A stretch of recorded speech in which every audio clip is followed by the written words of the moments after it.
G'day, good afternoon, good morning, depending on where you're all from. Thanks so much for joining us for part 4 of our Coteries of New York Vampire the Masquerade live stream. So, let's just make sure our settings are good. Yep, they haven't changed. Alright, and without further ado, let's get into it. Thanks for joining us, Landon. Yeah, hopefully you can hear me alright. But let's go ahead and load up our saved game. Hopefully we won't have any technical issues today. So, without further ado, let's get back into it. Alright, so it looks like we have to do a rest first up, since it's just the sun's about to come up, so let's go ahead and do that. But just before we do that, just to give you all a heads up, these are our options at the moment. We may get another one, but yeah. Then just to recap, I'm sorry for missing last week. It was a very exhausting week, a lot going on. Yeah, so let's have a rest. Alright, so we can go back to the church and speak to our annoying friend Benno, or we can go back to one of these other Coterie members and see what happens there. So, I don't have my dice ready. Actually, yes I do. Just give me a sec.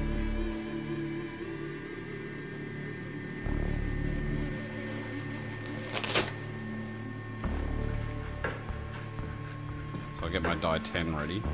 So, are we going back to the church? Are we going to see Hope the Malkavian, D'Angelo the Nosferatu, or Tamika the Gangrel? So, Landon says the church. Alright. We can do the church. Any other takers for any other options? Get our handy die 10 out in case there's any split decisions. It looks like church is the winner so far. Just put my dice bag back.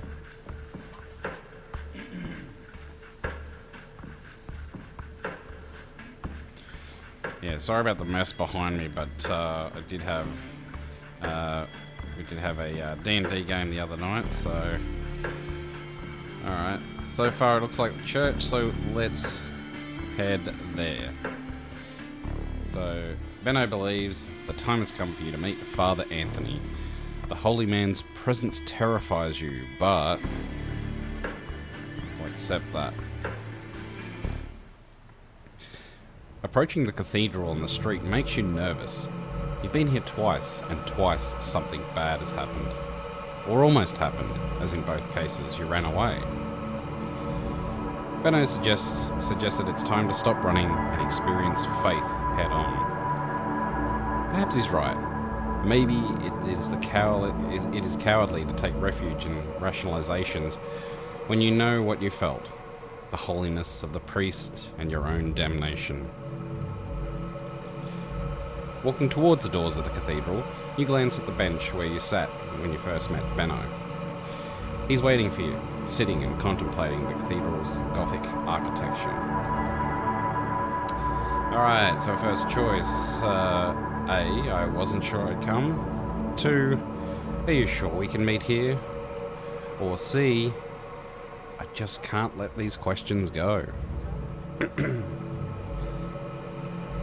Get a drink ready, because I know doing these voices gets me a bit croaky throated sometimes. So.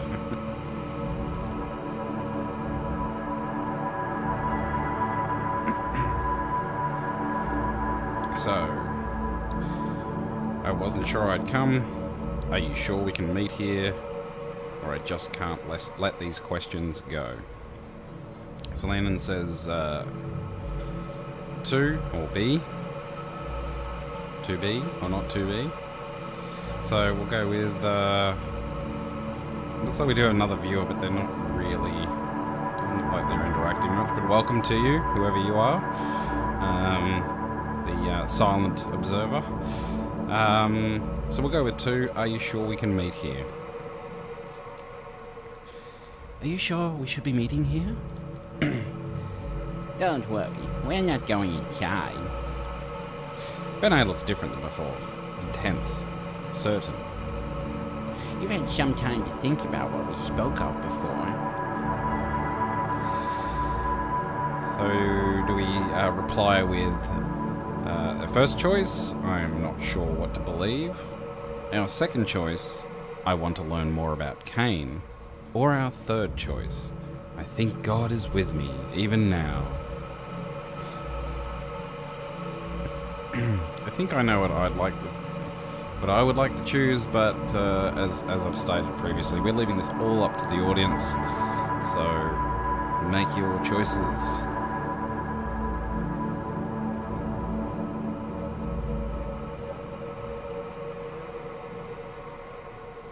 We'll go with Landon says we should go with I want to learn more about Cain, our second choice.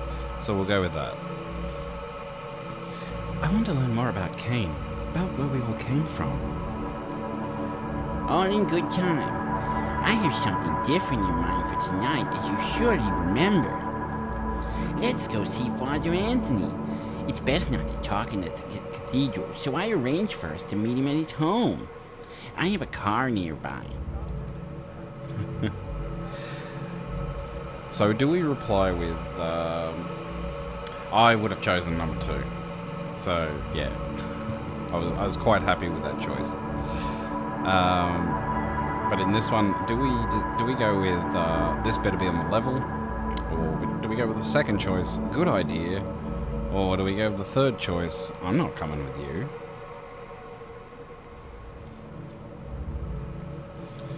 So A, this better be on the level. B, good idea. Or C, I'm not coming with you.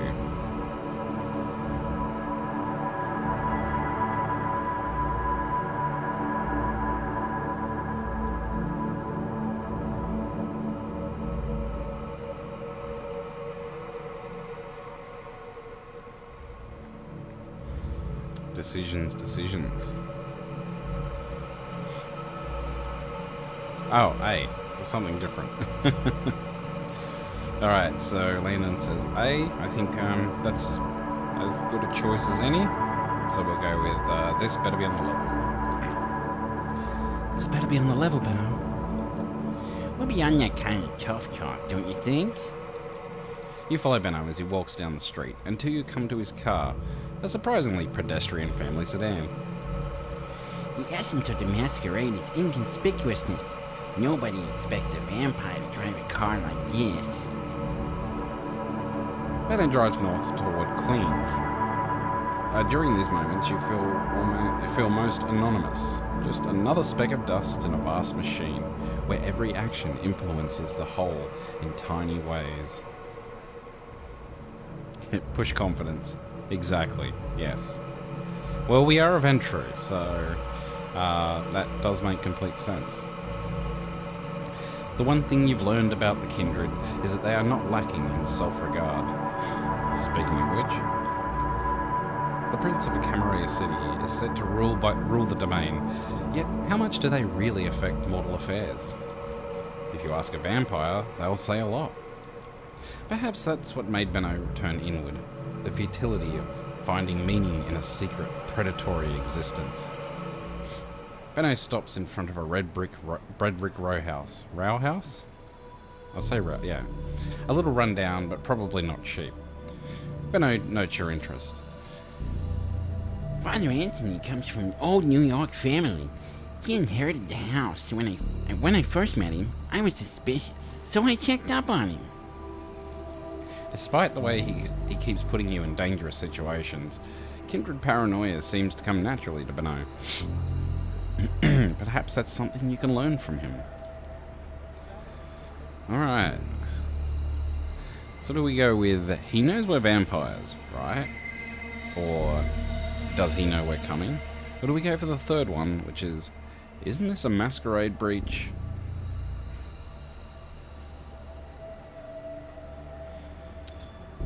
So, he knows we're vampires? Does he know we're coming, or isn't this a masquerade breach?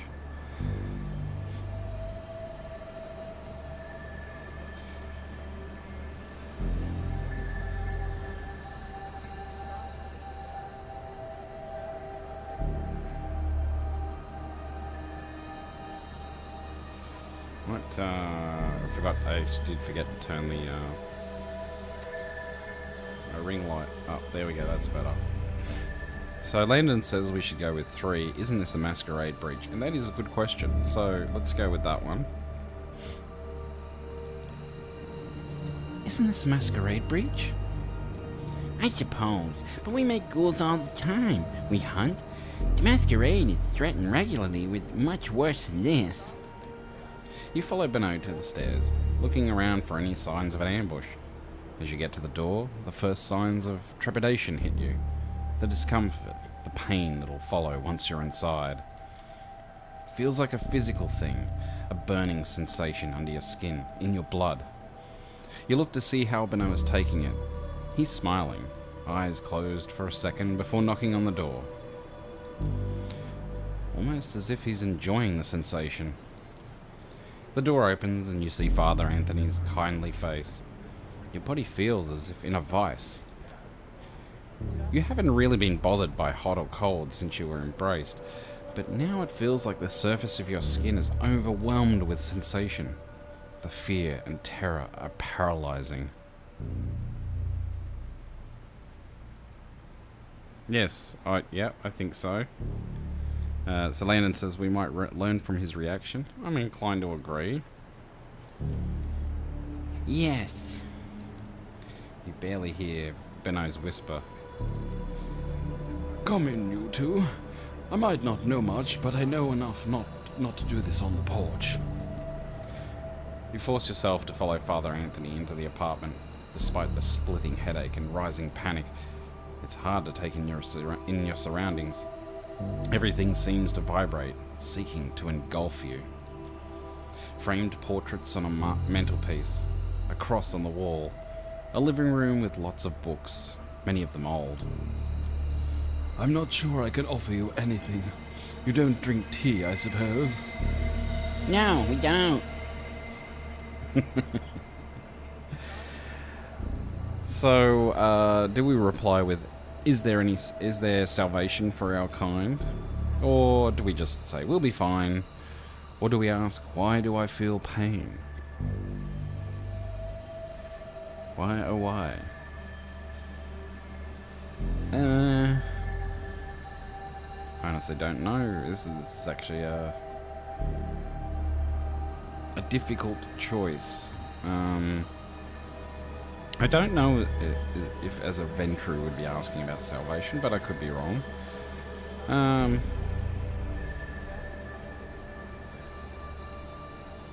And the third one does seem a bit whiny, but...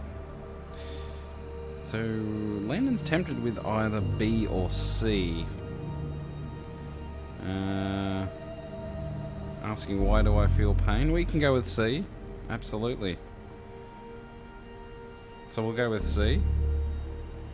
Why do I feel pain?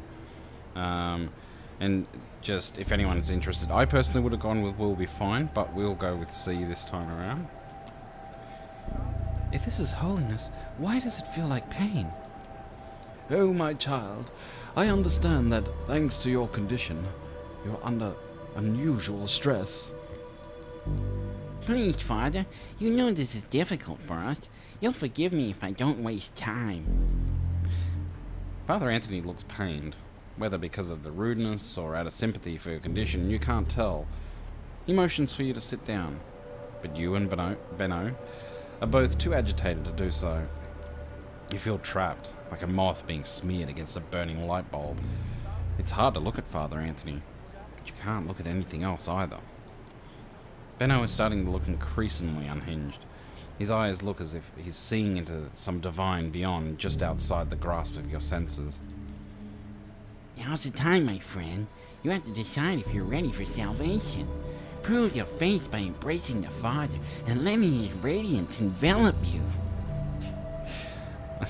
That sounds like a euphemism for something. Alright. So, do we plead and say, please, Benno, it hurts? Or do we turn tail and run?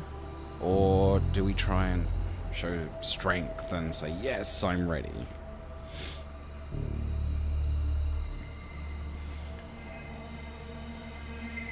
So, do we go with the first choice, being a whiny little bitch, or second, just turning tail and running? Or the third choice, you know, taking it like a kindred. Alright, Landon thinks we should take it like a kindred, so take it like a vampire, that's it. So let's go with, yes, I'm ready. Yes, I'm ready. Benno smiles cruelly as you fall to your knees in front of Father Anthony. Startled, Father Anthony takes a step back. Benno, what are you doing? Father, it's time to be redeemed for both of us. Benno falls to his knees next to you, lifting his face in full embrace of the holy agony. This is not right, Benno. Everyone has a chance for salvation.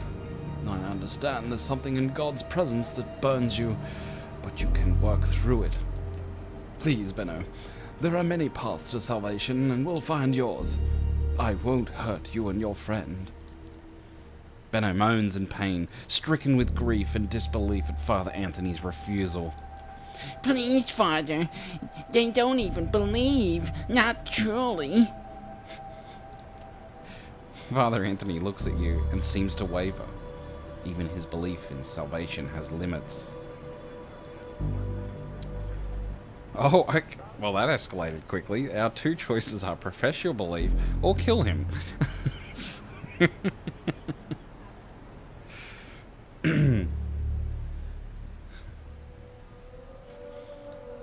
Profess your belief or kill the father.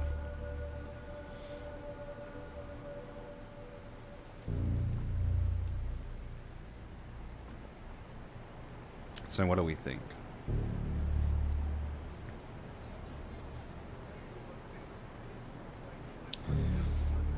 It's a difficult choice, yes. I don't envy you with this task, Landon, but I'll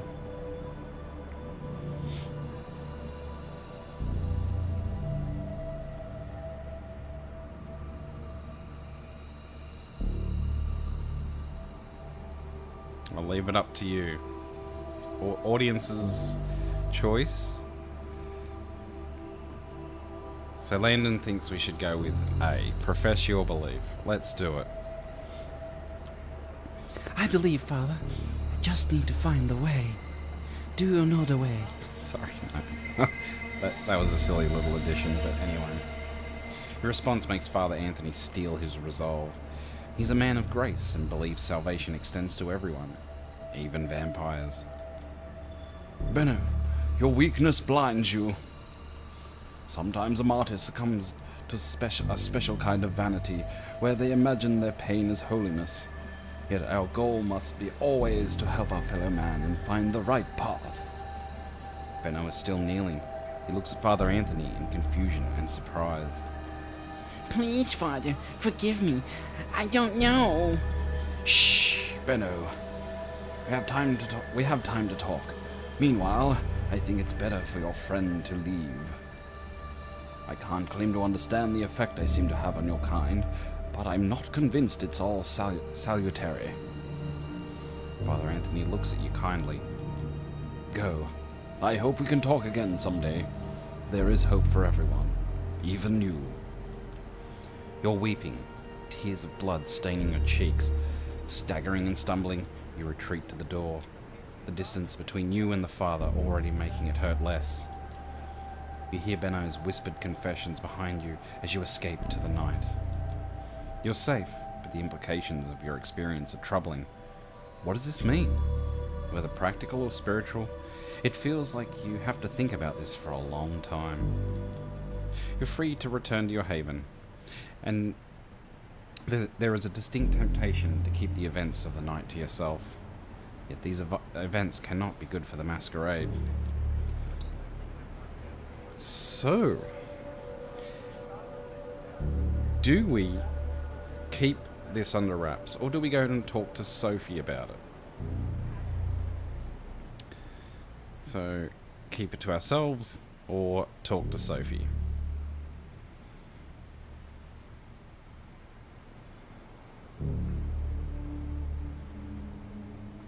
Yes, okay.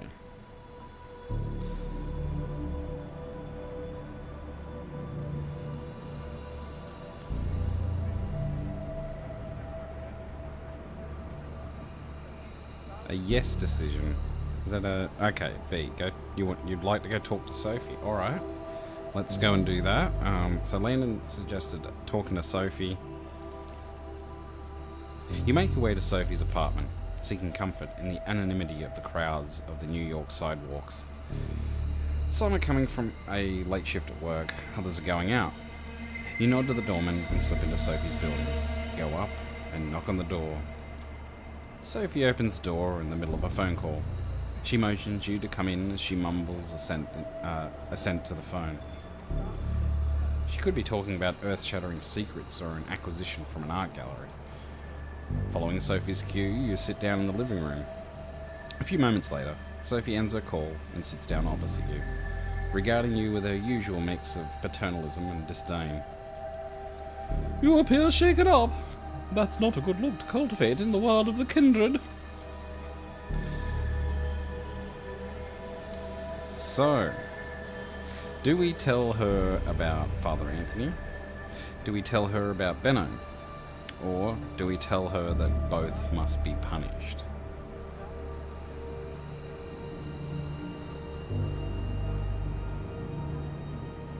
So, tell her about Father Anthony? Tell her about Benno? Or tell her that both must be punished?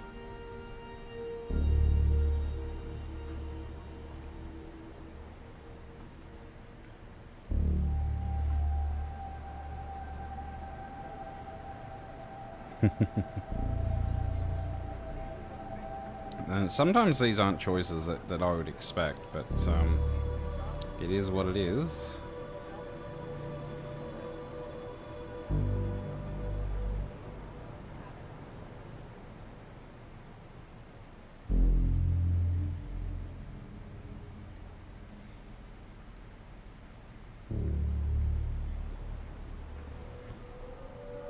And remembering that Benno is, I believe, is a child of Sophie.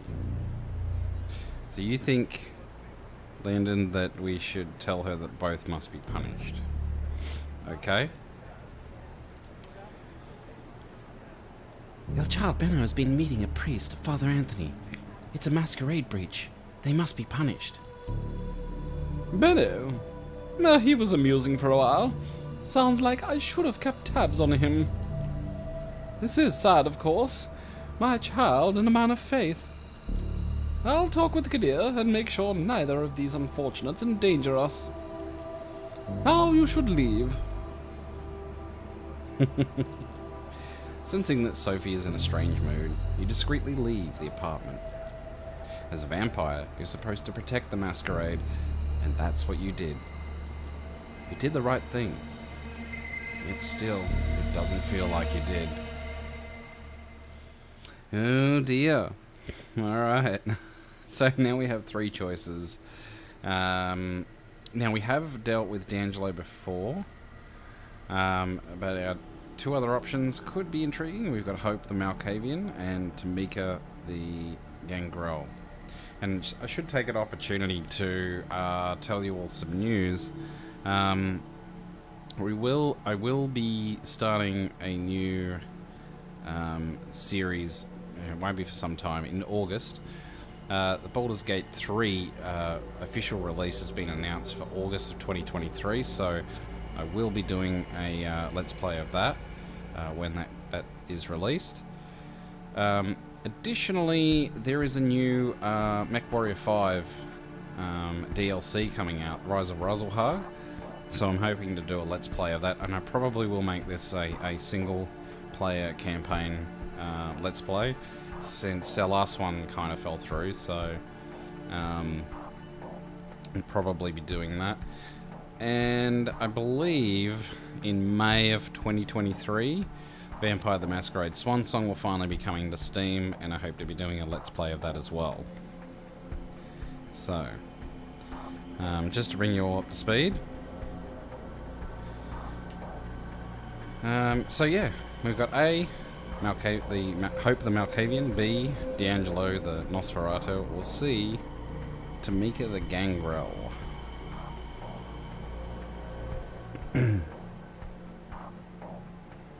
Yeah, but I do believe that has tied up the, well, I'm guessing, but I'm pretty sure that would have tied up the church, little side quest. Alright, Landon thinks we should go back and see D'Angelo, and I think that's a very good idea as well, so let's go and do that. But before we do, actually, I just want to check and see... No, we don't have any dictionary entries to read. So let's go see D'Angelo. It's been a while since you've heard from D'Angelo. Maybe he's busy, sticking his nose where it doesn't belong. Or maybe he's pissed off the wrong people and is now rotting in a ditch somewhere. Either way, now's as good a time to check as any to check up on him. You make your way through the now familiar rusty maze of the grain terminal and up the stairs to D'Angelo's office. This time, however, you find the room firmly locked. There's a note pinned to the door. You rip it off and scan the crooked lettering. There's been another one. At the scene now. Come to... Bedstoy? I don't know. Corner of Pulaski and Garvey. ASAP. Looks like D'Angelo could use your help. Better get going.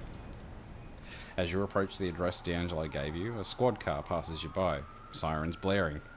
Following it, you make a turn from DeKalb Avenue onto Pulaski Street.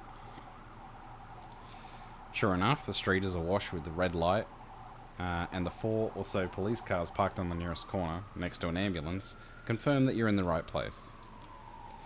You move closer to what appears to be a New York's finest convention, looking around in the hopes of spotting a familiar, if not altogether pleasant face.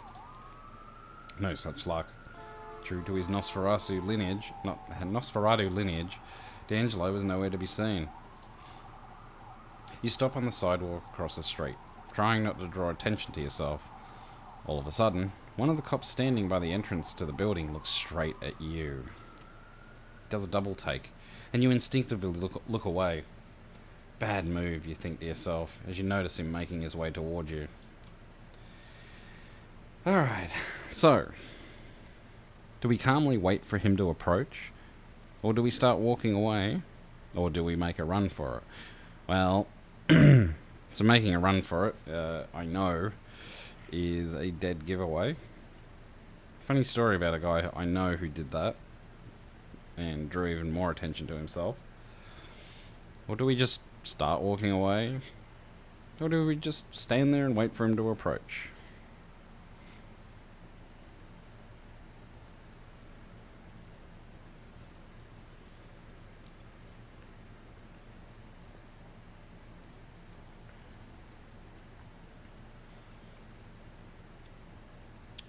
So are we waiting, walking, or running?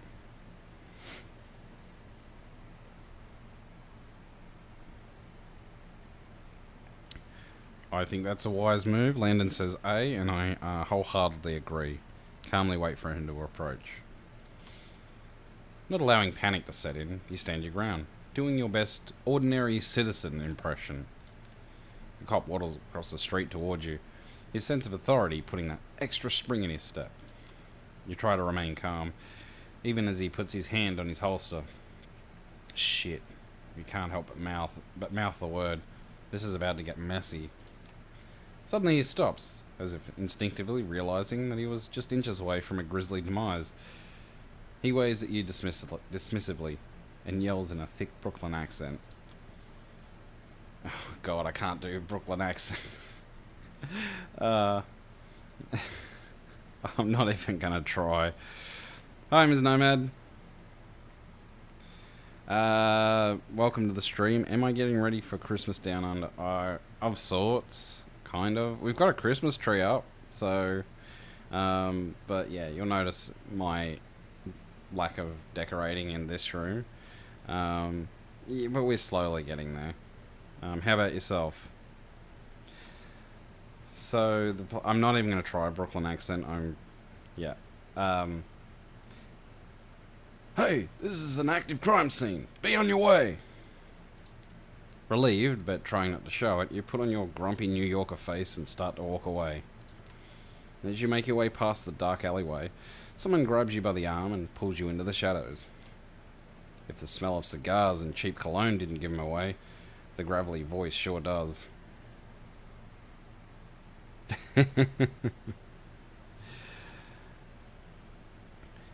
Nice save. I mean, dumb to show your face around here in the first place, but still. Come on, I'm parked around the corner. Before you know it, you're sitting in the passenger seat of a busted old sedan parked half a block away, giving you a nice view of the police gathering. Alright.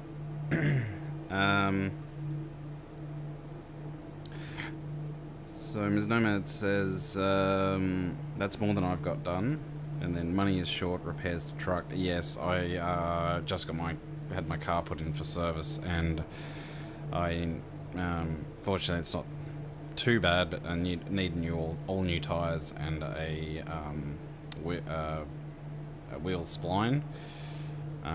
Plus I need to repair my rear door handle.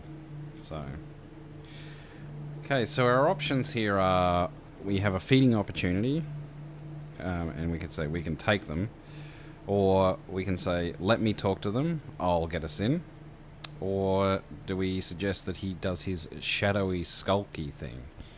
So as always, leaving the choices to the audience, A, B or C. Ms. Nomad says still have no clue what you are playing. So Ms. Nomad, this is a interactive novel called Vampire the Masquerade, Coteries of New York. It is based on a tabletop role-playing game. And if I can show you, if you give me a moment.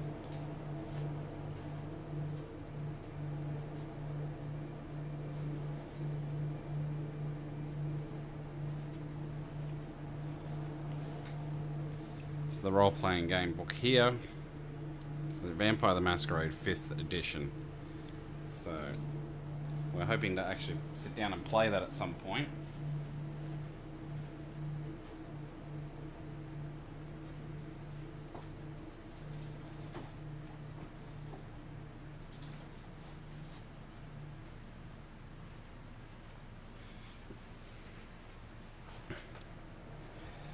So, the Nomad says 4 litres for a car is like $600 to $800 Aussie. Oh, 4 tyres. Sorry, I don't know why I thought litres. Yeah, so fitted, it's more like 500 Australian. So anyway, getting on with the game. We've got Landon who suggested B. Did you want to make a decision here, Ms. Nomad?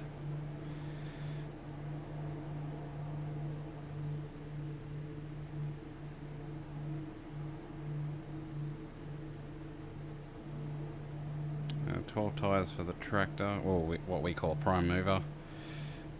And 38 tyres for the trailer. Cost per tyre is 600. Yeah, I'm not surprised.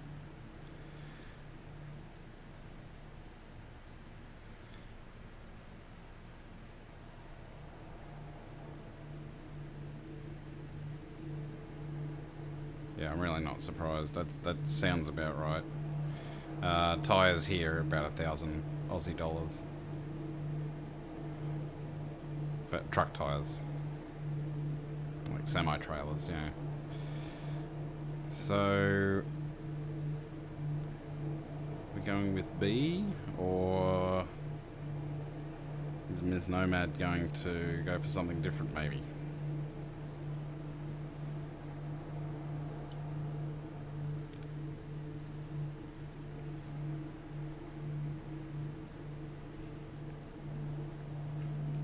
It's good to see you anyway. Option 3. Alright. We have a split decision, folks. So that, you know what that means? It's dice rolling time. We're going to roll a d10. As you can see here, this is the d10. And we'll go with, since Landon made the first choice, we'll go 1 to 5 is B. And 6 to 10 will be C. So, rolling away. And it's 2. So, that's falls under Landon's choice, which is 1 to 5 for B. So we'll go, let me talk to them, I'll get us in. Why don't I talk to them? I might convince them to let us in. He gives you a look as if you just let rip a massive fart. Right. Look, kid, it's not that I don't trust you, but how about we give that raw animal magnetism of yours a dry run, huh? Pretend I'm one of the cops guarding the entrance. Convince me to let you in. I don't know if that's narration or if it's supposed to be D'Angelo still talking, but anyway.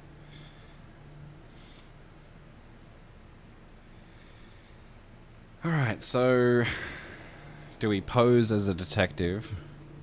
Do we pose as a tenant?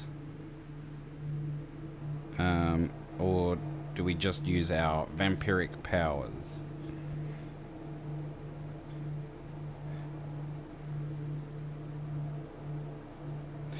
So Ms. Nameth says the job takes ultra priority. Yes, I understand that. Absolutely. My need for a car is a bit different because I am the only one in this household with a driver's license. So yeah, it's pretty critical that and we only have one vehicle, so pretty critical we keep that one on the road. So, are we going to pose as a detective, pose as a tenant, or just use our vampiric powers?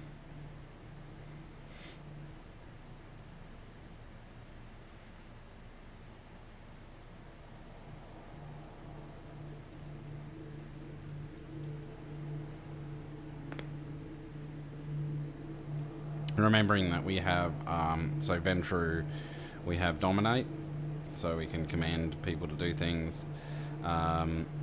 We have Presence, I think, and Fortitude, I think. A bit, I think those are the ones that Ventrue has.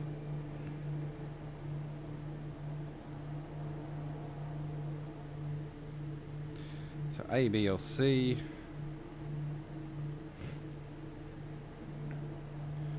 Are we going with the detective, tenant, or use of powers?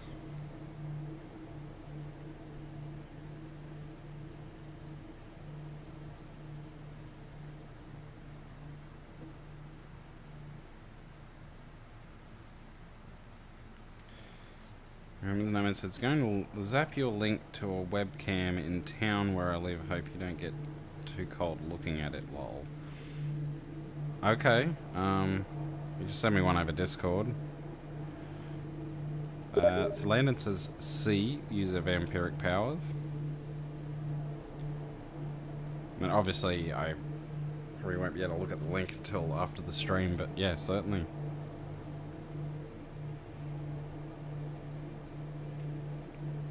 So we've got 1C. Use our vampiric powers.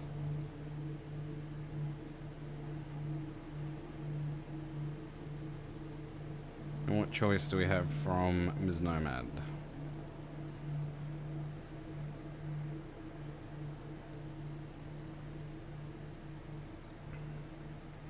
He sent it via Steam, okay.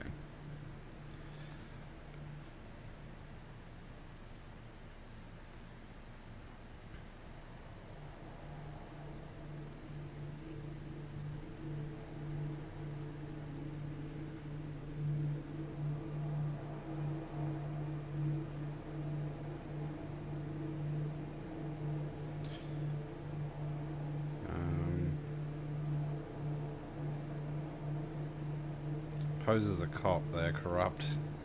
SOBs anyways, says Ms. Nomad. Alright, so we've got another split decision.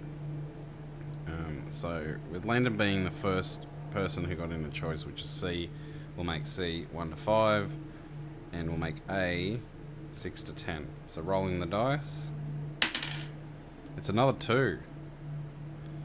It's another 2. So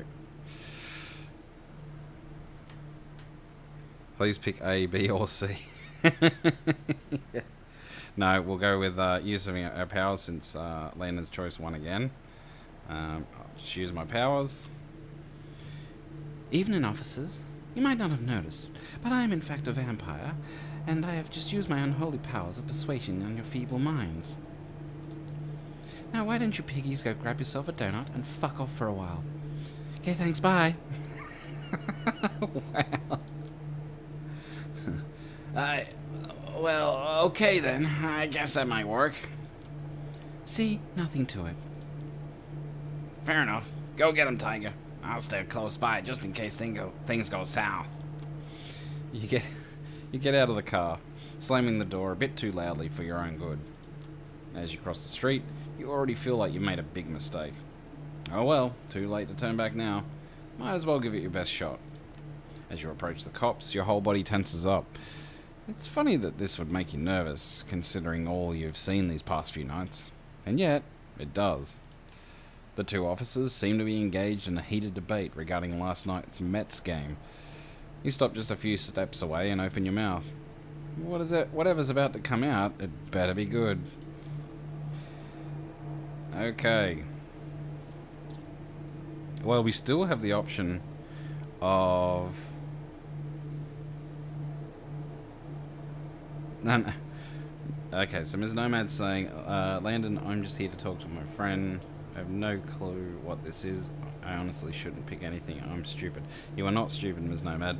Landon's pretty new to this, the whole vampire franchise. I believe he is as well, so... and I'm not that much more versed on it myself, so... So we still can go the cop route. Evening, gentlemen, Detective Kowalski. Or are we going to go with the second option, hey, I live here, is there a problem? Or are we going to stick with the use of our vampiric powers and use our presence and make the officers let us in? Ms. Nomad says, okay, sending it through that Discord thing.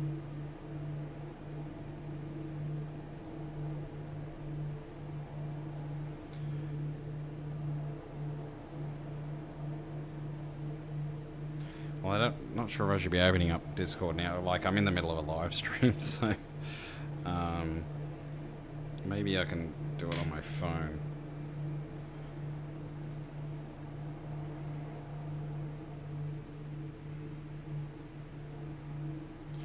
One moment.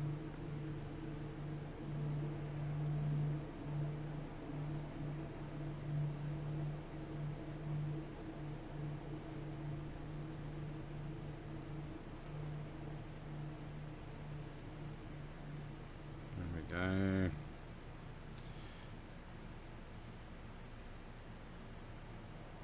What is that? I'm looking at this.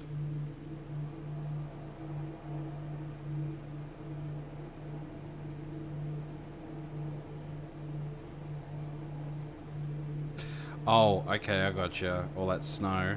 Right. No, it doesn't make me feel cold at all because I have never experienced real snow, so I'd have no idea what it's like. I have nothing to base that on. Absolutely nothing to base it on. Sorry.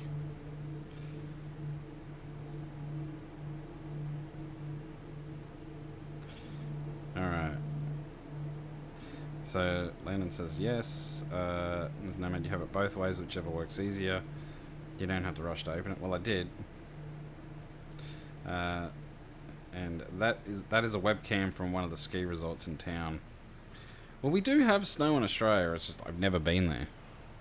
we've got Mount Perisher and the Snowy Mountains, because we're so great at naming things here.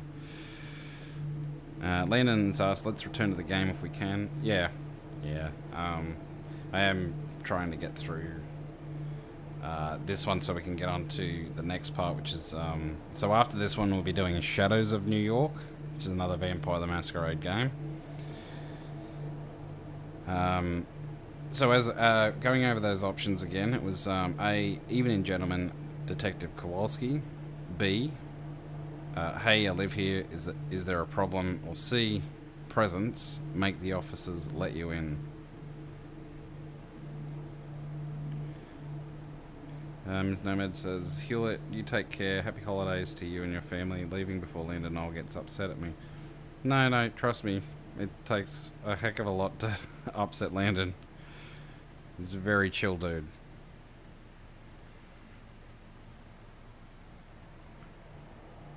No, please stay if you want.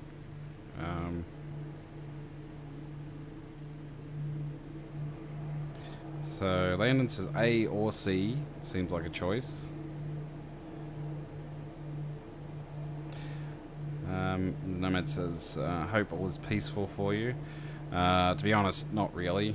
Been rather hectic. It's quite difficult to schedule in live streams. I get a very limited window on Mondays, our time, to get live streams done. So yeah, and the rest of the time I'm spent either working or running people around, running my partner and all the kids around, or picking up my kids from like 160 kilometers away and then driving back. So yeah, I really don't I don't have a lot of recreation time these days, so it's unfortunate. Okay, we've got retracted messages. Okay, that's not sure what's going on there, folks.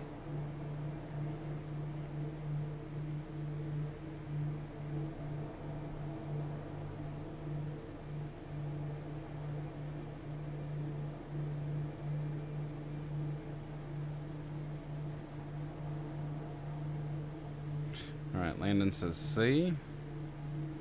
Are you still with us, Ms. Nomad, or...?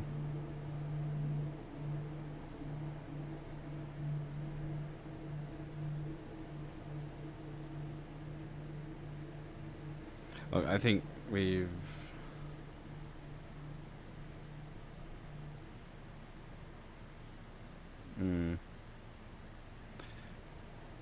I'm not sure it's that, Landon. So Landon says a bit of passive aggression. I suspect it's not that. But I don't want to say anything more than that. I guess we'll go with C then. We've waited long enough, so let's go with that. And then, just as you're about to weasel your way into their unsuspecting minds, you freeze. One of the cops notices you and gives you a slight nod. Oh, right, okay. Sorry. Because I said it right as... Yeah, okay, that comment came out right as I said I'm not sure what's going on there. But thank you for clarifying. So Landon said I meant for C, so yeah. Yeah, hey, if you're going in, make sure you stay away from 209. Active crime scene, you know? And with that, they get back to arguing whether or not the Empire was bought and paid for or not. Utterly confused, you piece together what's left of your senses and hurry past them. Inside the building, D'Angelo stands in the hallway, dumbfounded. As you open your mouth, he stops you with a gesture. Don't even talk to me right now. In awkward silence, you both make your way up to the second floor. Finding the crime scene proves easy enough. You just follow the yellow police tape, and before you know it, you're standing in the middle of what used to be someone's living room. The place has been completely trashed. Knocked over, furniture, shattered glass, and the works. Looking around you, you notice a sign scribbled on a nearby wall. It reads, "His gift, our fate." You're no expert in topography, but the crooked letters look similar to the ones you saw back in Red Hook. Sure enough, there's very little in terms of blood, save for the occasional stain that's bound to end up on the carpet once you toss someone through the glass coffee table. D'Angelo leans against the doorway. He seems lost in his thoughts, sucking on his cigar compulsively and mumbling to himself. You lean over a bit, trying not to make it obvious that you're listening in. You manage to catch the last few lines of his monologue. The night's been kind to them so far, but the questions kept piling on. Now they've found themselves amid the wreckage of another life. It was up to them to sift through the debris and come up with a neat little pile of answers. Suddenly he tenses up, as if sensing your eyes upon him. Feel free to chip in, kid. Anything catch your eye? So we go with our first choice, which is another piece of graffiti. The second one, which is no blood, same as before. Or a third choice, which is this place is a mess.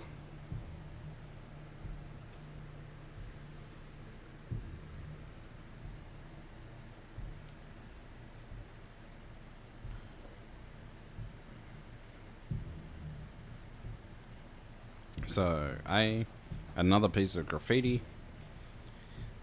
2, no blood, same as before. Or C, this place is a mess. And Landon seems to think we should go with B. And I think that's as good a choice as any. So let's go with no blood, same as before. No blood, same as before. At least none spilled. So what does that tell us? Might be kindred we're after. Or someone cleaned the place up.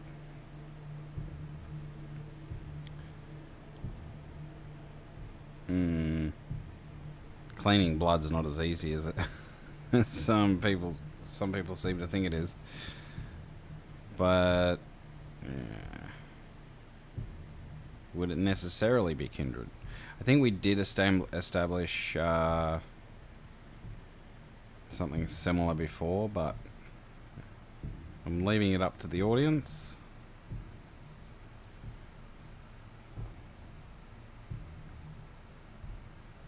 Landon thinks A, and so do I. Yep, it's a good decision. That this was a feeding? That the killer is kindred? Might be the one we're after. Might doesn't make it right. Let's not make assumptions until we see the body. Still, the pattern is consistent. God damn it, I hate where this is going. So do we say which is, or do we reply with why? It looks as though you're right.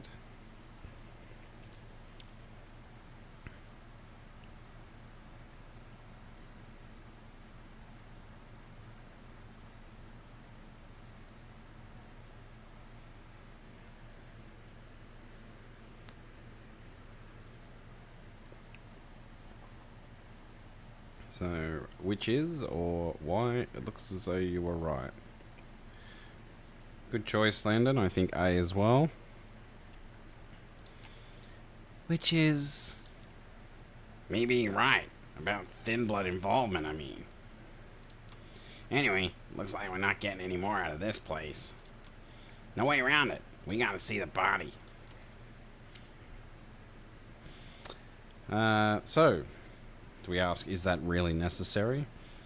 Or are you protecting thin bloods? Or, sure, might as well be prudent.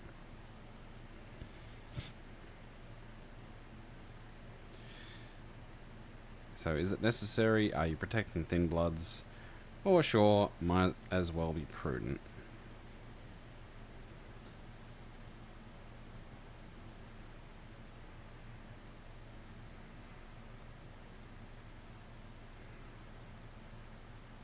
C. Absolutely, I agree. Be thorough. In for a penny, in for a pound. Might as well be prudent. My thoughts exactly. Dustborn have it bad as it is. If I'm gonna accuse one of them of breaching the Masquerade, I want solid evidence. And I mean rock fucking solid. Lucky for us, I know someone who might get us an audience with our dearly departed.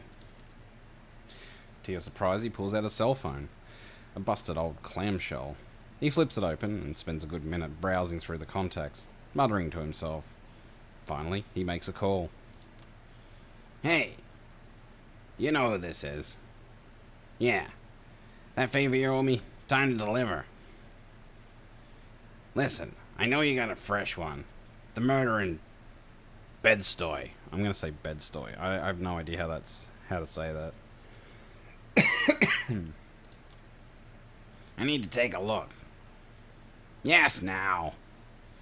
Yeah, you better. And with that, he hangs up and gives you his trademark wry smile. So do we do we point out that since cell phones are forbidden, or do we just say, are we good? Simple A or B. Aren't cell phones forbidden, or are we good?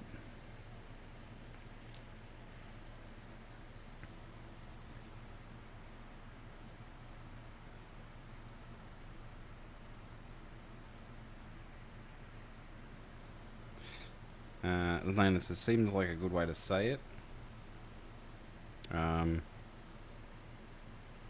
I guess. And he's suggesting B. So I think Landon, I agree with you. Just say, are we good? So, are we good? Yeah, we're good. Next stop, Kings County. Kings County, the bleeding heart of Brooklyn. It's beating as hard as ever, with ambulance after ambulance bringing in sick and wounded New Yorkers to be pumped through the tight arteries of the healthcare system. It's a dangerous place for a kindred to show their face, incessantly crowded and full of people who specialise in noticing all sorts of physical afflictions, especially the sort that make up the very essence of a vampire's existence. For instance, death. Thankfully, your business here tonight keeps you away from the hectic human hive of the ER. Instead, you follow D'Angelo to a relatively quiet part of the underground parking lot that's closest to your current point of interest, the Kings County morgue. Having found yourself a convenient and suitably unlit spot near the hospital wall, you wait patiently for D'Angelo's contact to appear. Every now and then, you glance over at the undead gumshoe as if to make sure his mouldy mug isn't showing any signs of worry. It isn't. Or at least he's very good at hiding it. Finally, after 30 minutes or so, a lone figure emerges from a side entrance. As the human-shaped shadow walks by, you're quick to recognize him as the EMT you saw back at the murder site. Clearly nervous, the 20-something-year-old redhead can't seem to help but look back and make sure no one is following him. Finally, he stops and lights up a cigarette. Without even looking in your direction, he takes a puff and exclaims, seemingly to no one in particular, "Room 112. You got 20 minutes." D'Angelo speaks without looking at you. That's our cue. You follow the fanged detective through the same door the EMT walked out of. Luckily, this wing of the hospital seems unusually empty. Still, the confidence with which D'Angelo makes his way through the white and green corridors makes it clear. He's been here before. Finally, he stops in front of one of the doors. Room 112. That's your stop. The room is small, with only one oversized freezer by the wall and a single slab mounted in the centre. Sure enough, the body of a middle-aged man is splayed out on its steel surface. Even for a dead man, he seems unnaturally pale. Extreme blood loss will do that to you. Try as you might, you can't help but look at the man's face. His features twisted in abject horror. This was not a peaceful death. Looking closely, you notice 2 small puncture wounds on the victim's neck. If ever there was a clearer sign of a vampire attack, you've yet to see it. Looking over at D'Angelo, you notice his lips moving in a familiar fashion. He's narrating again. Before he can utter an intelligible word, you cut in with a remark. So, we say A, sucked dry, just like the last one. Or option 2, are those teeth marks? Or option 3, look at his face. Okay, so I'm going to say the second one is just so obvious it would probably make us look really stupid. I mean, yeah, we know what they are. It said that in the narration there. But the other two, I'm not sure. But of course, audience's choice. We'll go with whatever the audience decides. And yep, I'll be absolutely happy with that.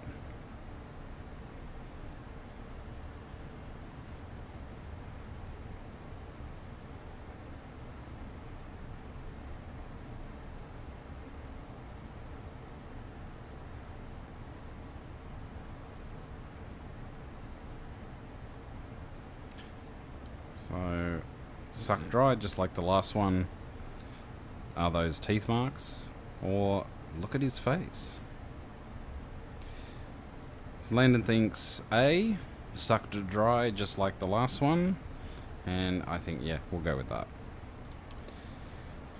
Sucked dry, just like the last one.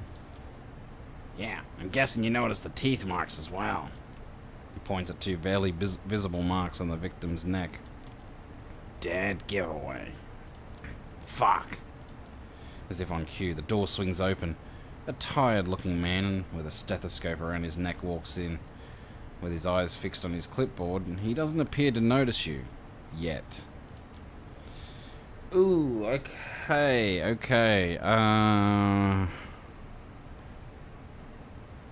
Alright, do we feed on him? Do we lie our way out of it? Or do we hide behind the freezer? Do we feed, lie, or hide?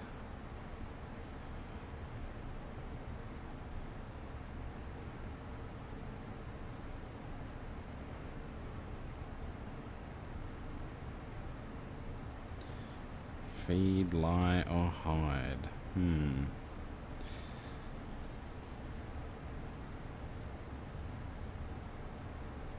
Gotta say, feeding is actually risky as a Ventrue, because you don't even know if we're going to get the right, our preferred feeding type. So Landon thinks we should hide behind the freezer. Yeah, okay. Quickly, quietly, you hop behind the oversized freezer, hoping D'Angelo will follow suit.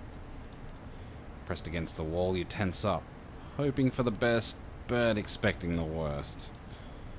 The room, however, remains silent. You peer out from behind the freezer to assess the situation. The doctor calmly looks over the victim, jots something down on his clipboard, and walks out. If you could breathe a sigh of relief, you would. So hard. D'Angelo materializes from the shadows lingering against the wall from across from you. He gives you a slight nod. Nice save, kid. My first instinct was to jump him, but hey, whatever works. It was a good choice. Yeah, it was a damn good choice, actually. Now come on, let's get out of here. Time to pay our dear Primogen another visit. Robert Larson's home looks about the same as the last time. No added security, no angry dogs prowling the yard.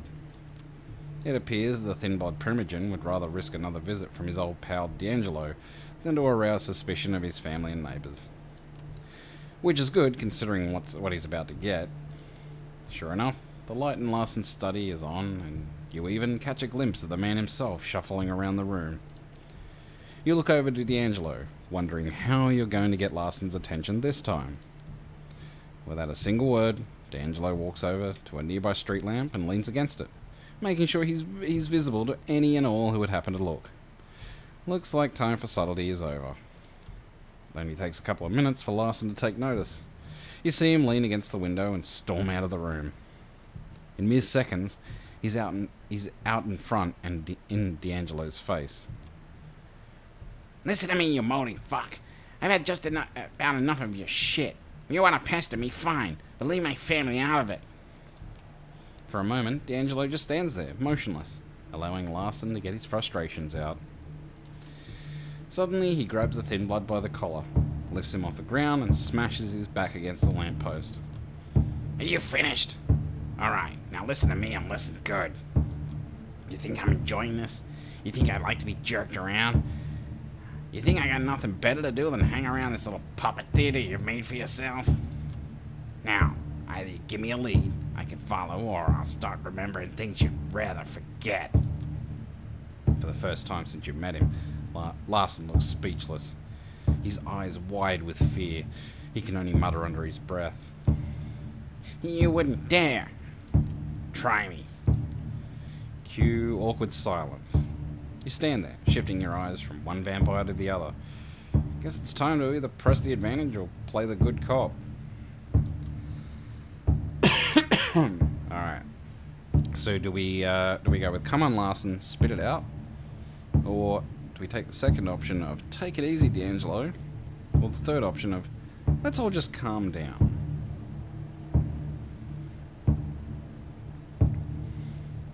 So come on Larson, spit it out. Take it easy. Or let's just calm down.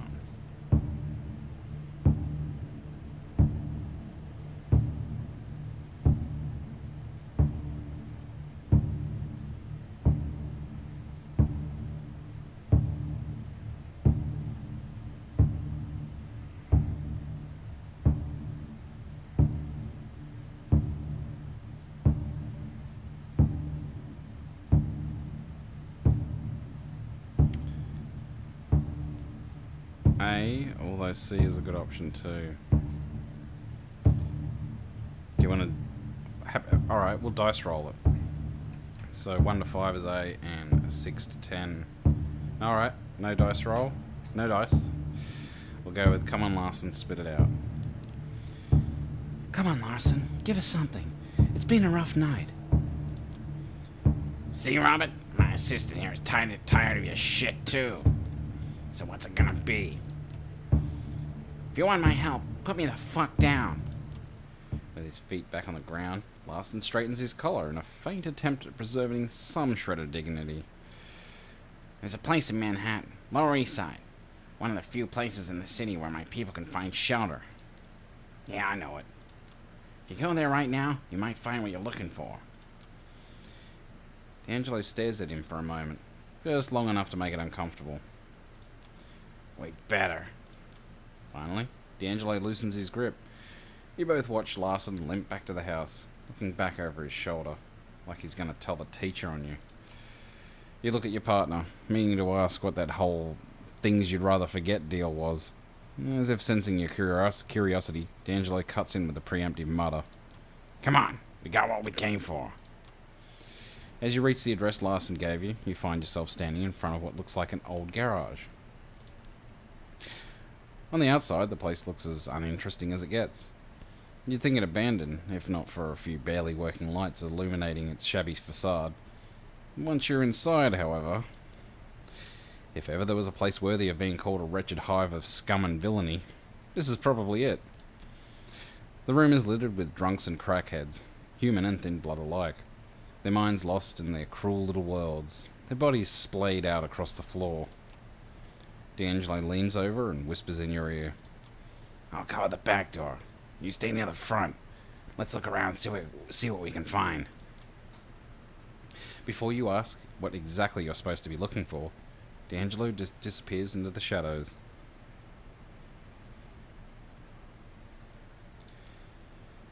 Alright, so are we going to look around quietly or try to flush the killer out?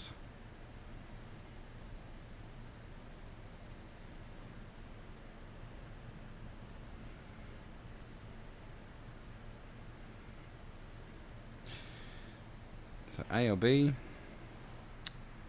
Sorry I didn't see that last message, but okay.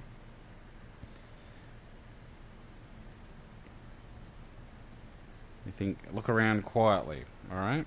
So Leonard's thinking A, and I'm happy with that. Doing your best to blend in with the crowd, which is fairly difficult considering your upright position, you slowly make your way across the large room. Not really knowing what you're looking for, you focus on the details. A knowing smirk, a hateful stare, anything that looks even the slightest bit suspicious. After a dozen or so empty stares, you're almost ready to give up, when suddenly something catches your eye. A young, skinny woman hunched in the corner of the room. She gives you a bewildered look, a 1,000-yard stare that tells you, beyond a shadow of a doubt, it's her. As you walk toward her, D'Angelo emerges from the shadows right next to you. Nice catch. He kneels down beside her. You can tell he's trying to sound as comforting as possible, but with his gravelly timbre, it's not really working out. Hey, it's okay. We're not here to hurt you. Just want to talk. No, don't talk. Too loud. Too loud. She seems halfway out of it. It's like the lights are on, but whatever is inside is stumbling around after one hell of a bender. Alright, you like it quiet. Got it. Can you tell me your name?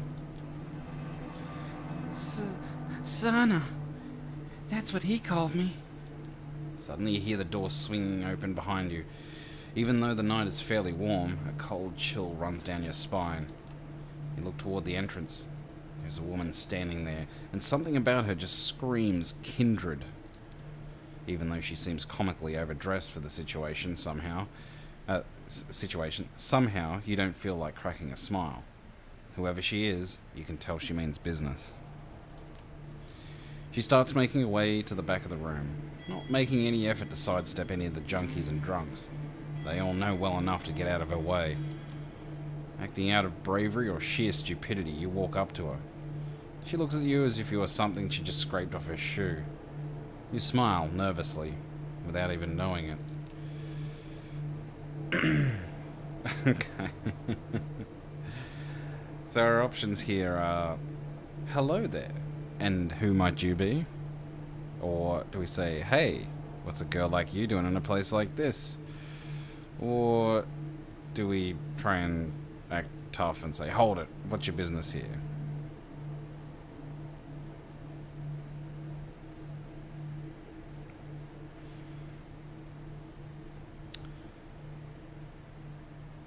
So which do we think, Landon?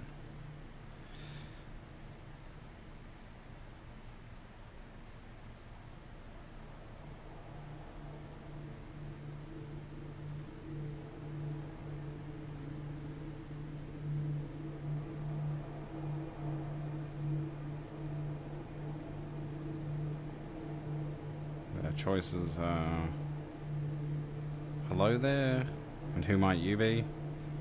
Or, hey, what's a girl like you doing in a place like this? Or, hold it, what's your business here?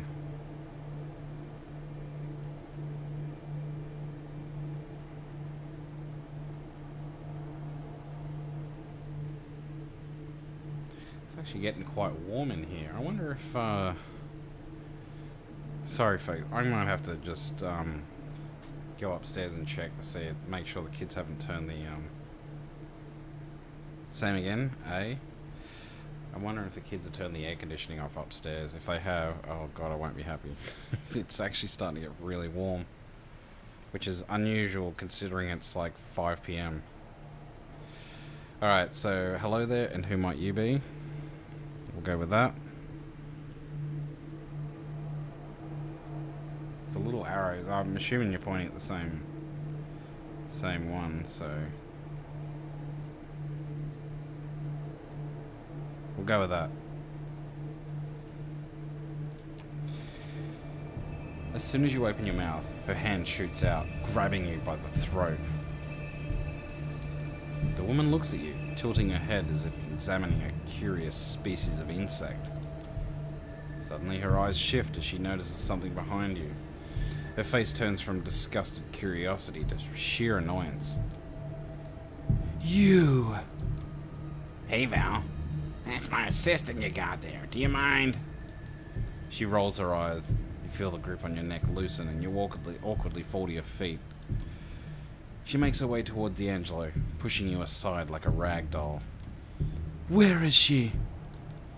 You're gonna have to be a bit more specific, darling. Don't play coy, Ginny. The manslayer. I know she's here. blood hunt has begun. By order of the prince herself, the girl is to meet final death. Hold your horses, honey. I'm conducting an investigation under the auspices of the sheriff. That counts for something, too. Look, sweetie, I'm not here for some clit-measuring contest. You want this to get ugly, be my guest. Otherwise, I suggest you step aside and let me do my job. Yeah, I will in a moment. By all means. He steps aside in a comically exaggerated fashion. You look at the corner where you last saw Sana, but find no trace of the girl. Well, I'll be. I could swear she was just here. Valerie looks at D'Angelo. She smiles softly, but you can tell she's trying very hard not to rip his head off. You'll regret this. Story of my life. Without another word, she turns on her heel and storms out. D'Angelo waves his hand in your general direction. Come on, kid. Let's get out of this shithole.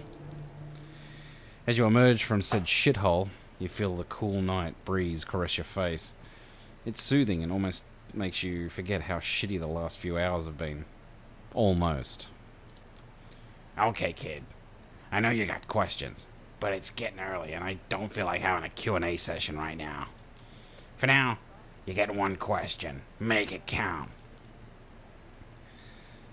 Alright, so do we ask who the hell is this Valerie? Or do you know where the girl went? Or what do we do now? And while you're deciding on that, folks, I will be right back.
Alright.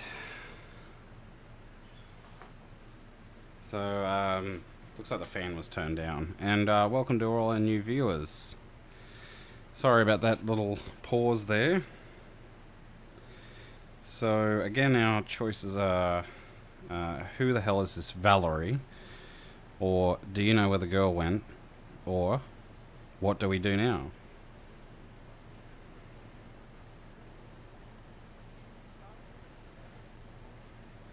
So Landon says, I feel if we ask A, we might get a bit of C and a bit of B.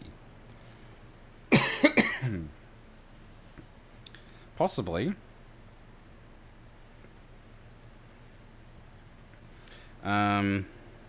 Even so, yeah, I think A as well. I think B or C might be a bit of a nothing burger. So we'll go with that. Valerie, huh? So who the hell's she? She's a scourge, kid. Part enforcer, part assassin. All around pain in the ass. If she finds that girl before we do, we'll never find out why she did what she did. Before you ask, yeah, we've run into each other in the past. No, I don't feel like talking about it. Alright, kid. I don't know about you, but I'm turning in. I'll figure some stuff out and keep looking for our girl. Feel free to swing by the office in a night or two. And with that, he stumbles off into the distance, not even bothering to keep to the shadows. Can't say you blame him. It really has been a rough night. And with that, it's time to rest, but before we do, let's go through our dictionary. We have some new entries. So we've got Blood Hunt. A punishment sentencing a vampire to final death at the fangs of their peers. The code of the kindred and the system for punishing transgression is the law of retaliation. Scourge, an executor, subordinated directly to the prince. So they're pretty high up, yeah. Alright, so let's rest and see what happens on the following night. I think we're up to night 13. You come back to your haven after a long night out. Right before you open the door, you notice something strange. The sounds of a television are coming from your apartment. Madmen, if you're not mistaken. You open the door and carefully peek in. A young, dishevelled woman is curled up on your sofa. She has a blanket pulled on top of her and seems very comfortable. Next to her lies an obviously unconscious, preppy woman. Oh, you're home! The woman reaches for the remote and puts Madmen on pause. You weren't home, so I started without you. You know, Netflix and chill. Join me. There's space on the sofa. I brought us a snack. You didn't enjoy the one I gave you before, but this is a different type. The woman points lazily to the unconscious girl. Oh, I forgot. My name's Adelaide. Adelaide Davis. I like you a lot. Help yourself and settle in. Alright, so do we, do we let this feral bitch down gently, or do we ask her to leave?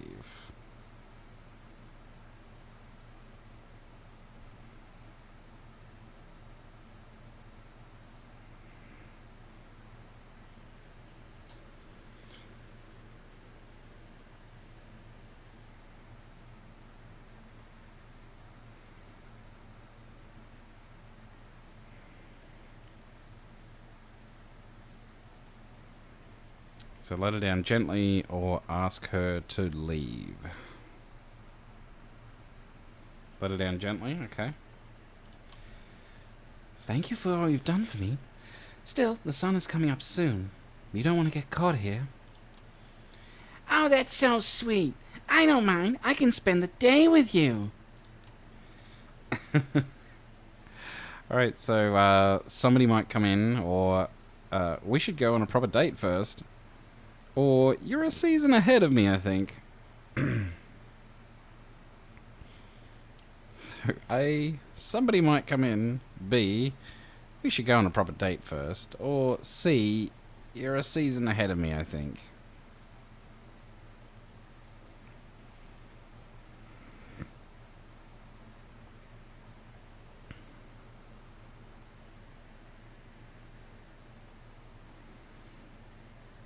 Yeah, I think it's strange women just turning up in your house, like, I don't know.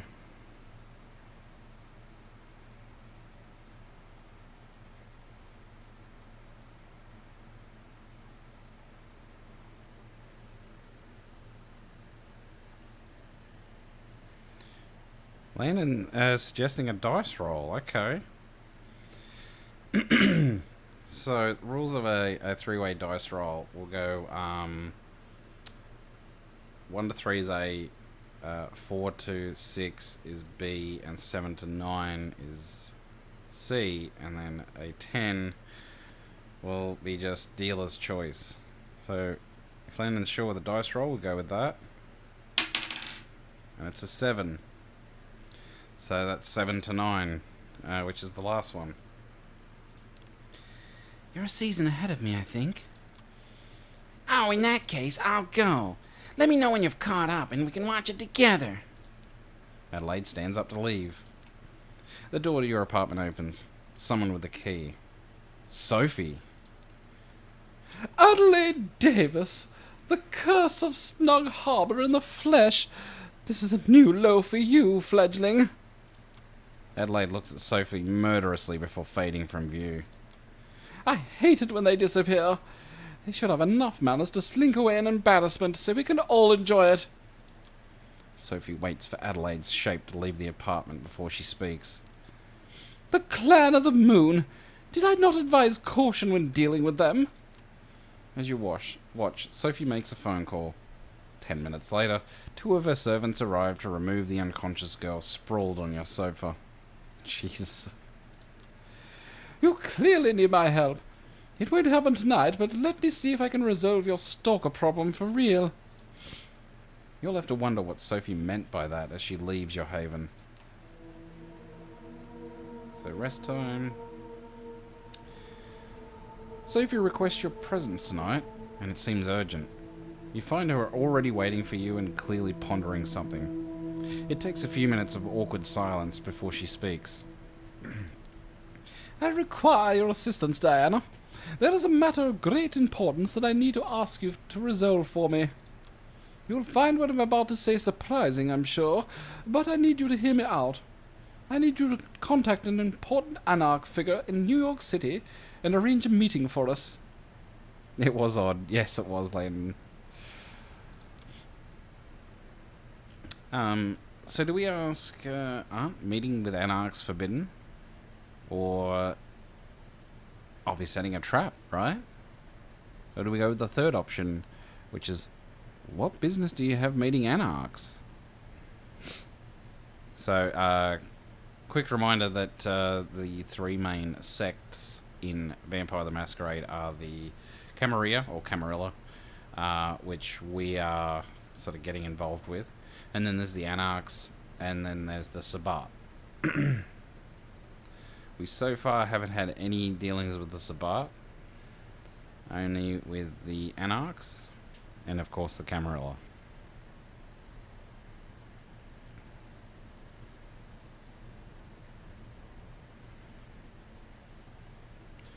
So, aren't meetings with the Anarchs forbidden? Well, second choice is, I'll be setting a trap, right? Well, third choice is, what business do you have meeting Anarchs? So Landon suggests B, so we'll go with, I'll be setting a trap, right? That meeting, it's a trap, right? You need me to set it up so you can deal a blow to them? No, not immediately anyway. I intend to meet with them in good faith. I realize how ridiculous that may sound to you. You'll find that with us, as many other things, the Camarilla's policies have more than their share of hypocrisy inherent in them.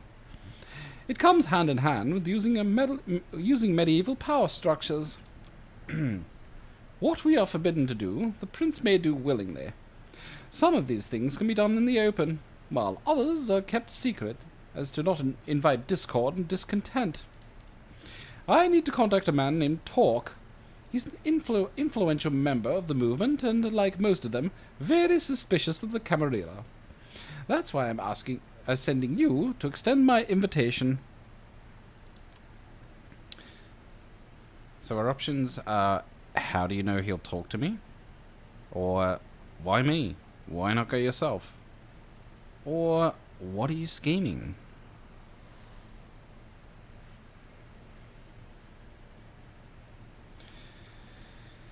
So, how do you know he'll talk to me? Why me?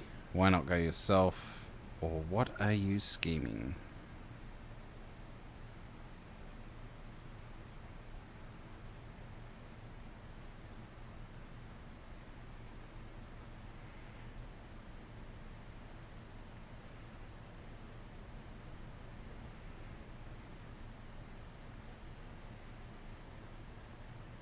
A, B, or C?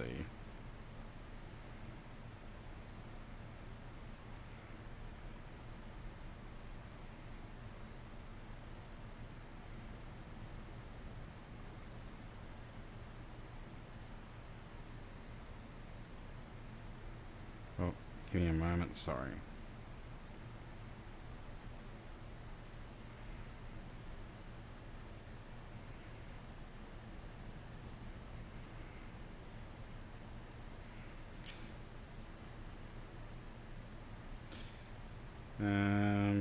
Glenn says B, I mean C, I mean A, okay, A.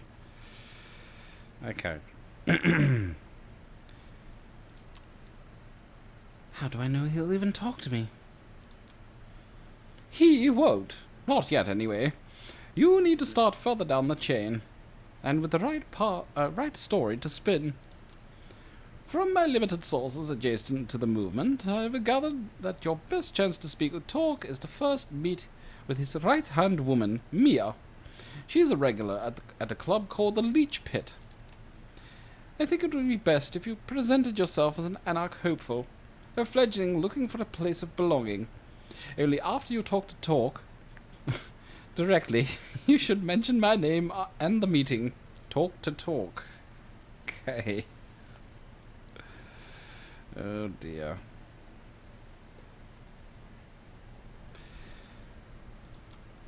Maybe talk to talk and then walk the walk?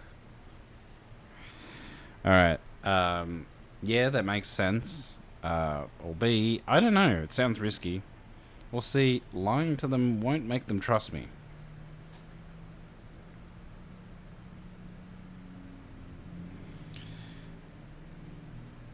So yeah, that makes sense. I don't know, it sounds risky. Lying to them won't make them trust me.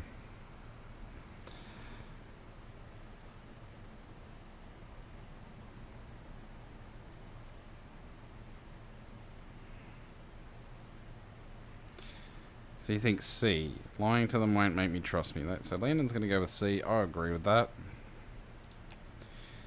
I don't think that's the right approach. Lying to them won't make them trust me. When they find out the truth, they won't be happy or eager to work with us. That might be true, but if you tell Mia outright that I sent you, she's likely to cut you off. She hates our sect, and it will be difficult to make her listen to reason. After tonight, I suggest we do not speak of this again until you arrange the meeting. There are many who would jump at the chance to use this against us. With Kaiser, you have proven you can get the job done, even if it requires additional legwork. I trust you to deal with this task as quickly and covertly as possible. Forgive me, but that's all the time I can spare tonight. What I'm asking of you is just part of a bigger whole. Trust me, it'll all be worth it. Alright. I'll do my best. It better be. I'm risking my neck here, or I haven't agreed to do this yet.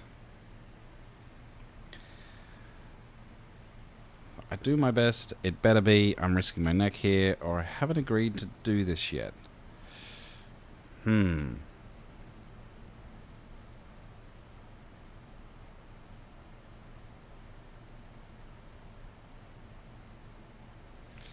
what do we think? Landon thinks A.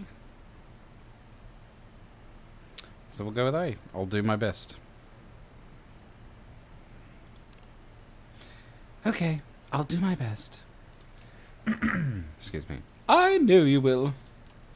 Check with Gregory for the address of the Leech Pit. Have Mia introduce you to Talk. When he does, tell him I wish to meet. Let him pick the time and place, but let it be soon.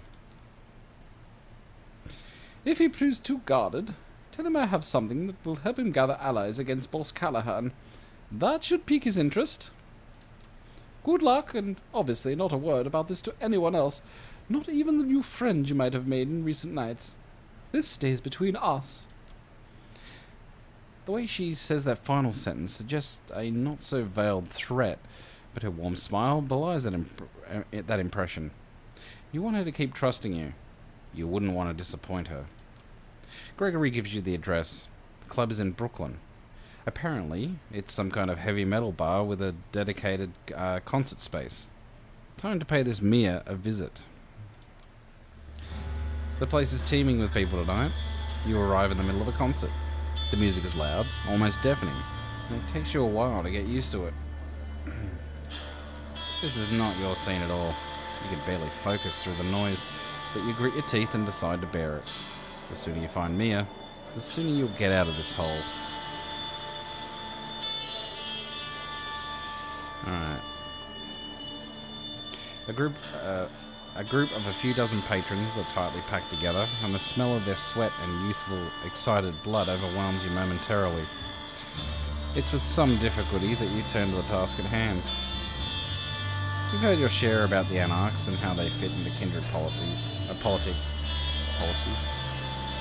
But you only have your short encounter in Corona Park on which to base your actual opinion of the faction. That might have been just a horrible first impression. but you're keeping your guard up just in case. So, do we try and mingle with the crowd, or do we just go and ask for Mia at the bar?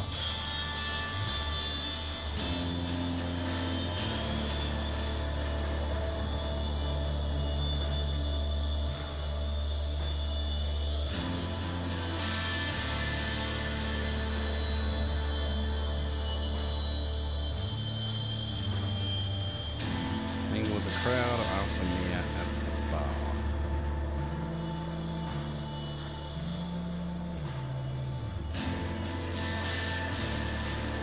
So Landon says A, mingle with the crowd.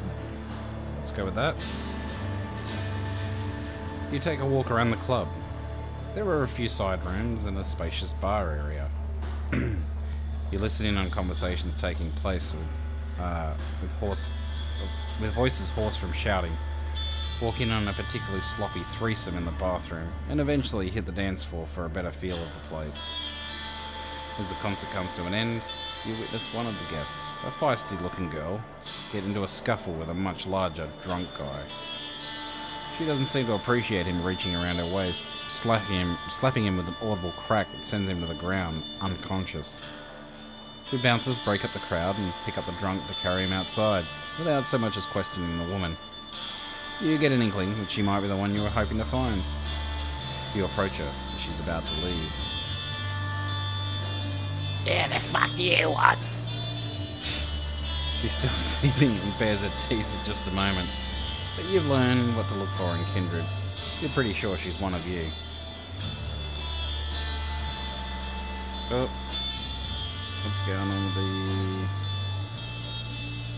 the... Still got the stream active? I think so. So our choices are, I heard you're into anarchy, or I'm new to being dead. I want to learn about anarchy.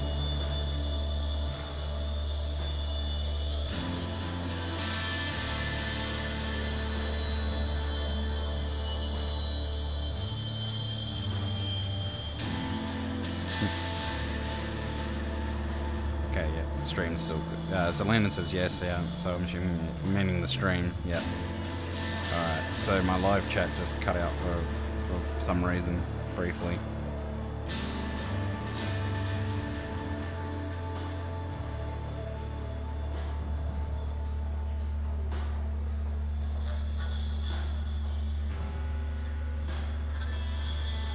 Landon thinks A, I heard you're into anarchy. Okay. This is the spot to meet hot chicks who hate the patriarchy. Anarchs, you could say. Seriously? That's the best line you could come up with? She doesn't smile, but she doesn't hit you either. Follow me behind the bar. She leads you through the bar to a back door that leads into the side room. Indie metal band posters are plastered on every wall. Some of them 20 or more years old, judging from the tour dates. An old, sticky table and some rickety chairs are the only pieces of furniture here. Sit down.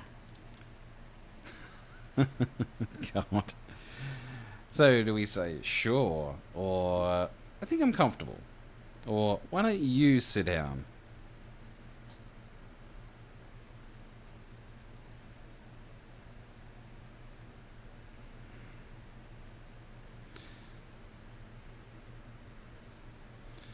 So, sure, or I think I'm comfortable, or why don't you sit down?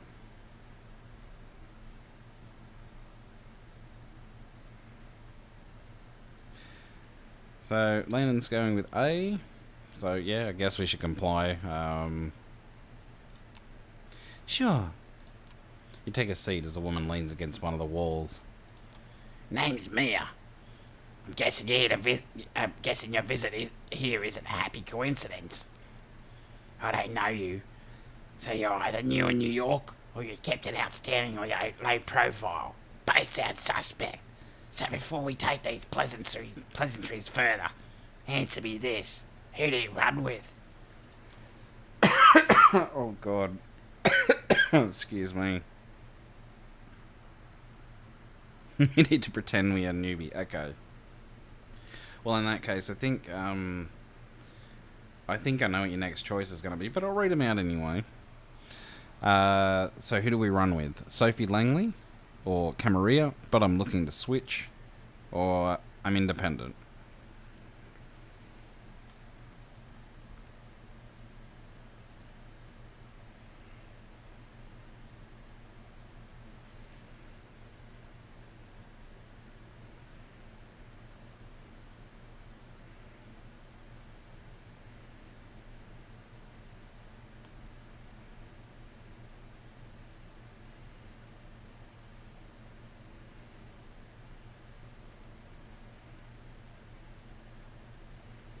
So, A, B, or C.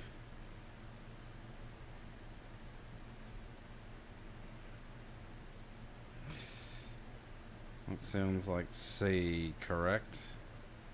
Yeah. That's what I was thinking. I'm independent.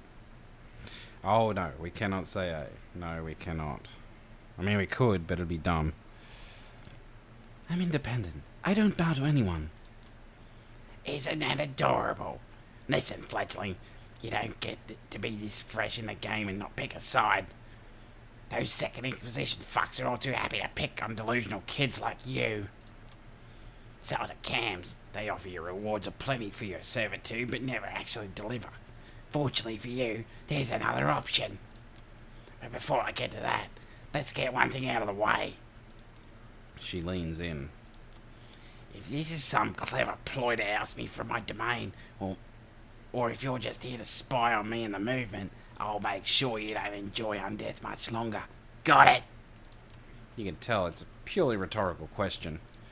Right, here's the pitch. The Camarilla likes to think they're the vanilla option. What with Prince Bitch Panhard pretending that they're always in charge. But New York has never been a fully cammy city. They might have won the city in '99, but cams have had their asses handed to them many times over the years. And the movement has been here at least as long as they... And the movement has been here as long as... At least as long as they have. Sorry, I'm... It's a bit of a strain to do the old Ocker voice. Hell, I moved to New York City before World War II, and that was a good while after I saw the Camarilla for what they are. A way to keep us all subservient and in line. The ivory tower will tell you that they're only safeguard for the traditions, but that's kind of the problem. There's only one tradition we in the movement feel should be respected. The Masquerade, obviously. Everything else, ask the Prince, and she'll tell you it's a logical continuation of the Masquerade, but it's really just a way to keep the elders powerful and in control. She grimaces. But here's the thing, for all the talk of us bloodsuckers being solitary creatures, we need a community to keep up the Masquerade. Community, yes, but authority, not so much. We need a council of peers to keep the arseholes and power-drunk fledgling in check, but not a feudal prince to tell you where to feed or who to hunt down when they step on her toes. She takes a brief break from her indignant rant. Whew. Sound like, yeah, doing the Arnie Shelley impersonation is difficult.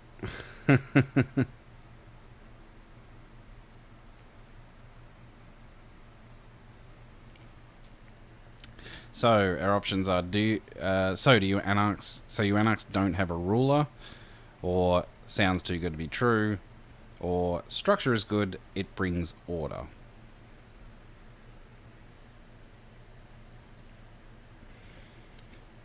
So A, you anarchs don't have a ruler. B, sounds too good to be true, or C, structure is good, it brings order.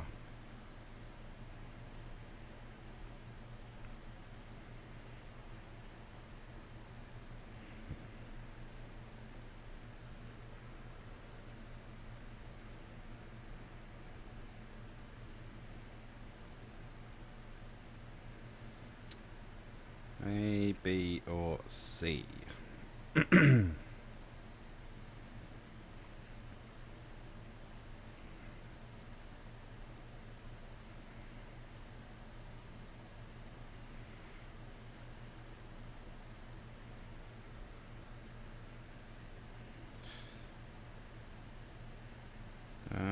Any advice?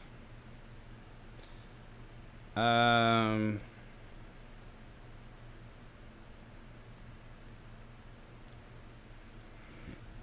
Not really. Maybe one of the first two.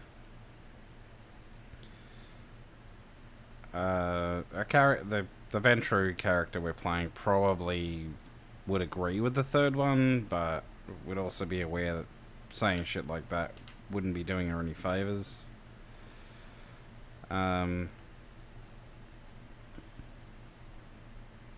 Yeah, that'd be my only advice. One of the first two.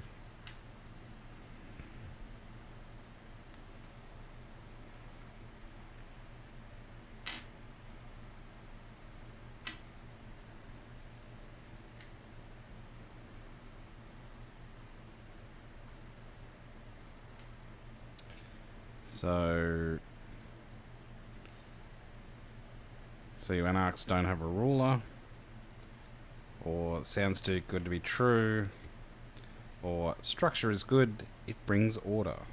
So Landon's going to go with A. So you anarchs don't have a ruler. So, you anarchs don't have a ruler? A ruler? No. But leaders? Sure. Most follow old Boss Callahan's lead.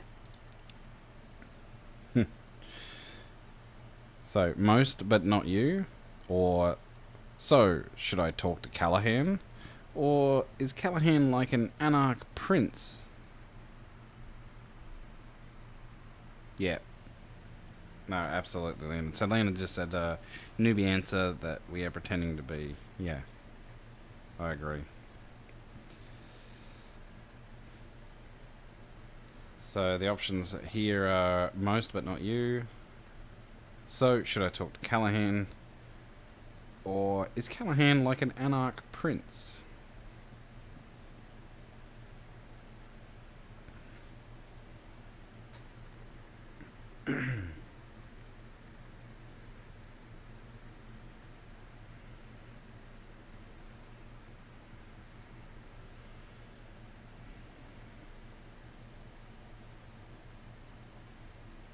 B or C?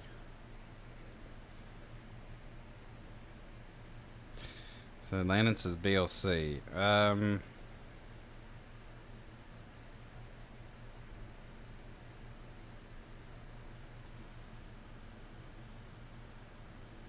leave it up to you.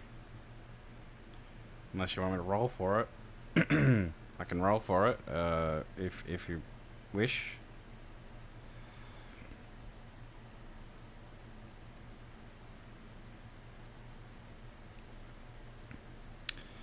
C might lead to B.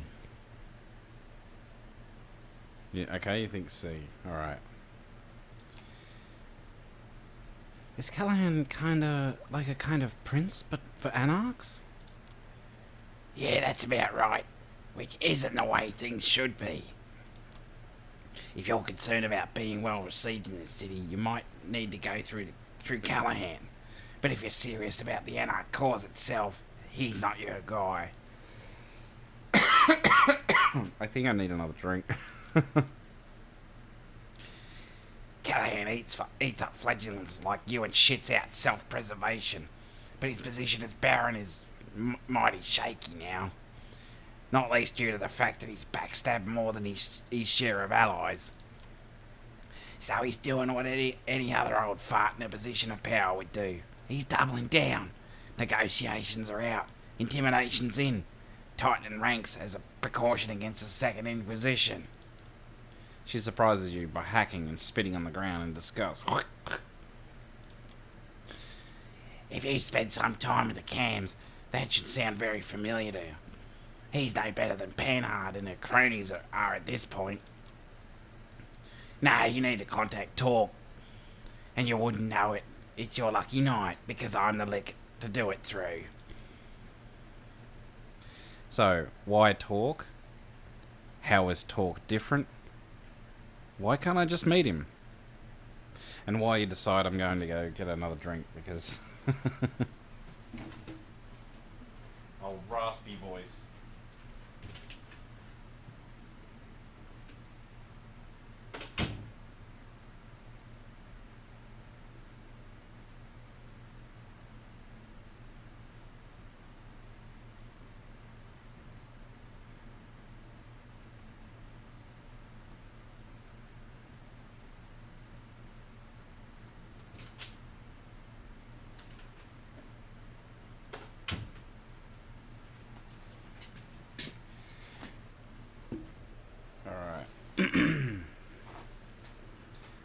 So I'm back, and those choices again are why talk, how is talk different, and why can't I just meet him?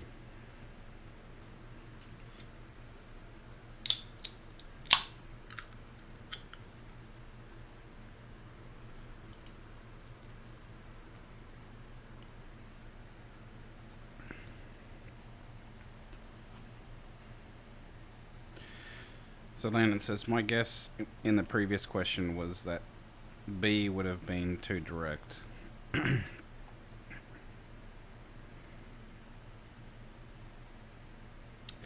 Yeah, she probably wouldn't have taken too kindly to it either.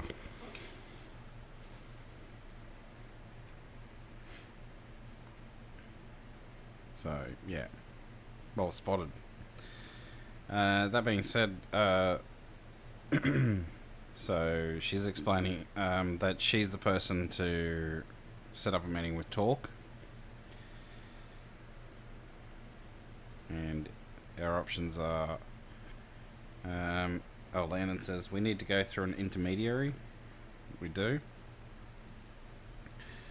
But our options are why Talk, how is Talk different, and why can't I just meet him?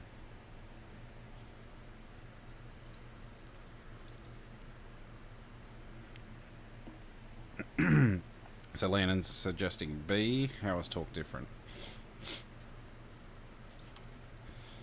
How is he different from Callahan? Motherfucker, you're really asking for it. Her anger flares up again. I'll pretend that was just a naive question and not a half-assed jab. Talk's a leader, a local baron who's overseeing a small domain, but doing a very good job of it. Callahan knows this, so he's giving him shit. Talk is taking it like a champ. He's smart like that. For one of us rebels, he's got the patience of a saint. Makes you think back to how things used to be way back when, if the stories had been believed. Anyway, you want to meet him? I'm going to require a show of goodwill first. Alright, so what do you have in mind? Or do we go with, or I can just ask elsewhere? Or, no way.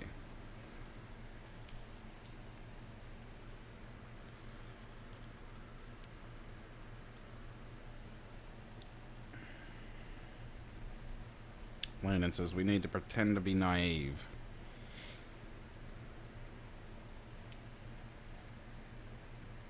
Landon says A. So we'll go with what do you have in mind? That's fair. What do you have in mind? She flashes you a mischievous half smile. I appreciate your readiness, but I don't have the details just now. Ask me at the bar when you're able. Ask for me at the bar when you're able. I'll leave something for you, and we'll take it from there. Now, come on. I gotta go. She walks you out of the bar, and you go your separate ways.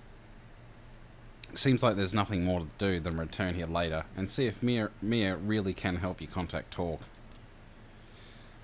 Okay. So it seems from here we've got 4 options. We've got Hope the Malkavian. We can go back and see D'Angelo. And we've got Tamika the Gangrel. But we've also got a 4th option. Somebody's Watching Me Part 3. You've had enough of Adelaide Davis. It's time to head for Elysium and confront her with Sophie by your side. So we could go with that one. So we'll say A, B, C, and D. In our dictionary, we have our dictionary editions. We've got the Ivory Tower is another name for the Camarilla. A baron. At its most basic, a baron is a strong anarch who controls territory and wields authority over those living in it. One of the most common types of barons is a lick who has a city, neighbourhood, or even just a building. The other common type is a baron who attempts to control an entire city on his own, a local strongman. He behaves suspiciously like a Camarilla prince. Suggestions would be... well...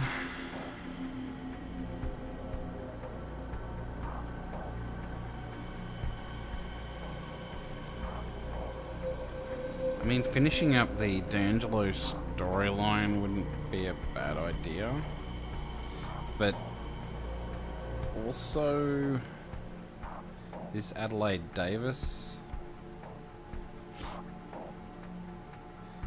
I'm not sure. One of these two, I think. But that's just my choice. I'm going to leave it up to the audience as always, but if I had to pick, it'd be one of those two.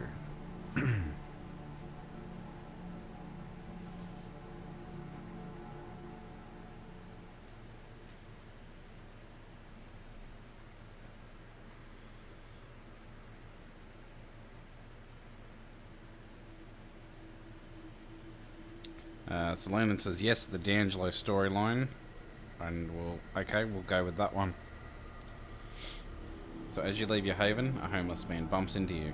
You turn after him, but he blends into the crowd before you can even get a look at his face. Instinctively, you check your pocket. A note? Looking at Manhattan Bridge. Come over, D.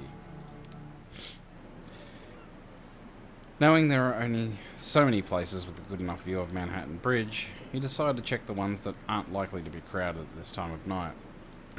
It doesn't take long before you hit the jackpot. Jane's Carousel.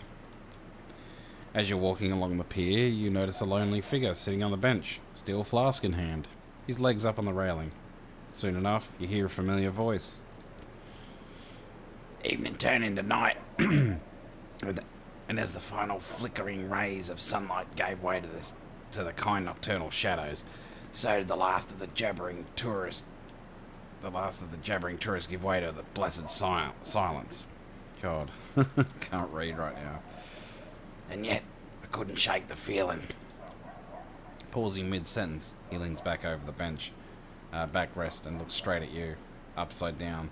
His face looks even creepier than usual. That I wasn't alone. So do we ask him finally, what is it with you and the narrating? Or do we just ask, what's in the flask?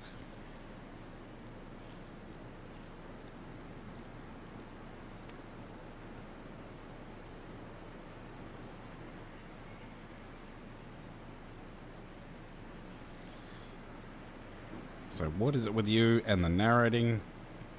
Or what's in the flask?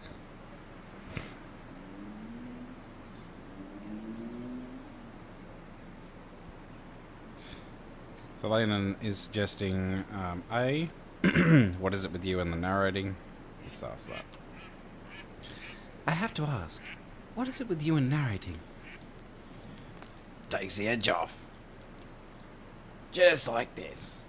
He takes a sip, then points the flask in your general direction. Fancy a sip?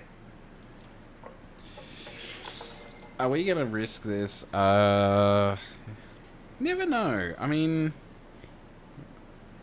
we had one feeding opportunity that worked out for us, and I still have no idea what our preferred blood type is. So, yeah, I would have assumed it was like we preferred like fancy people, you know, well-to-do people or something, but when we drank, I think it was what's his name, the reporter, Frank.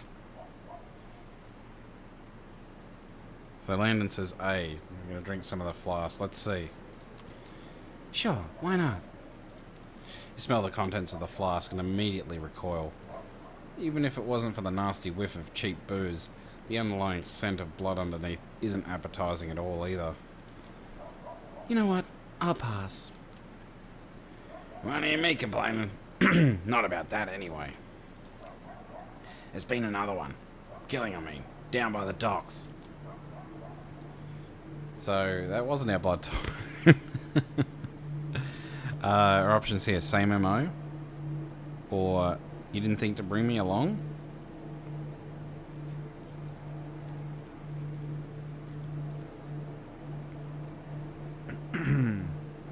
So, same MO, or you didn't think to bring me along?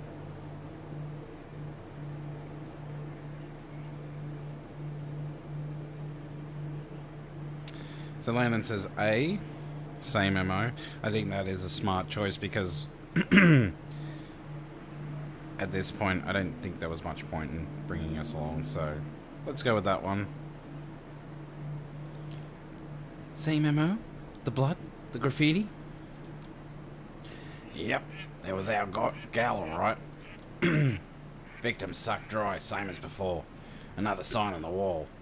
Something about impending doom and, oh lord, he coming. The particulars escape me. Excuse me. You know, that night I saw her. She looked so frail, so innocent. Deep inside I was hoping she'd be spooked, get out of town. Then maybe, just maybe, that'd be the end of it. But that's just me, you know. Hopelessly optimistic.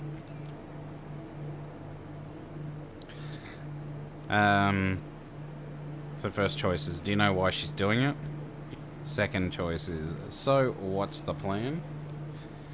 And third choice is, any idea where she is?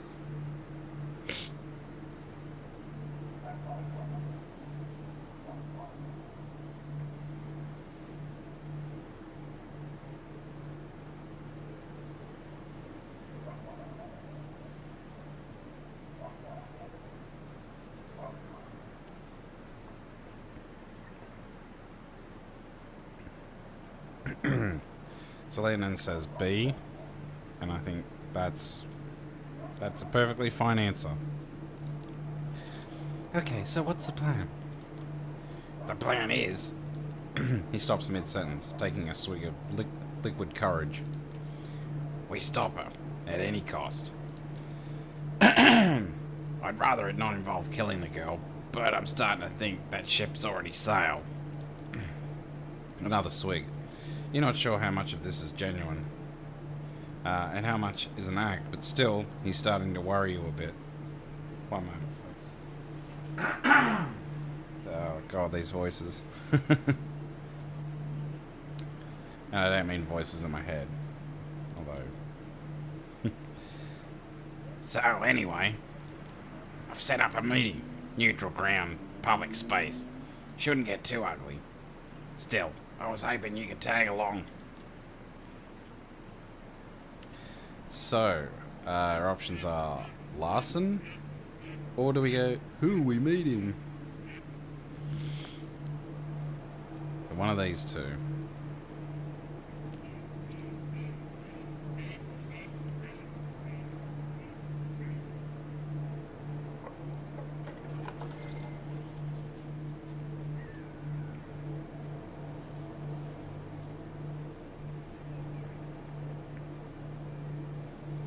So Larson, or who are we meeting? And Landon says A, Larson. We'll go with that. Is it Larson again? Nah, let's leave the poor schmuck alone for now. It's pretty clear he's as clueless as we are. He looks away and pats the bench next to where he's sitting. You might want to sit for this one. Oh god. Can't be that bad. Am I meeting your parents? Just fucking tell me.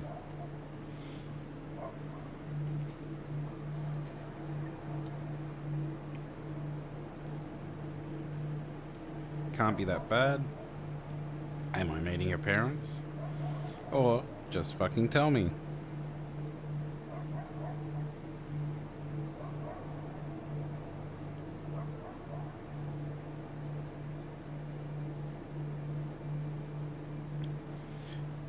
So Landon says A.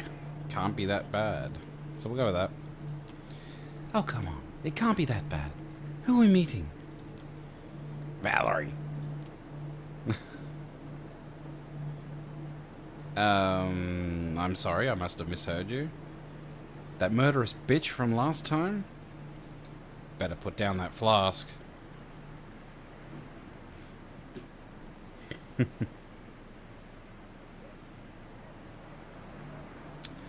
So I'm sorry, I must have misheard you.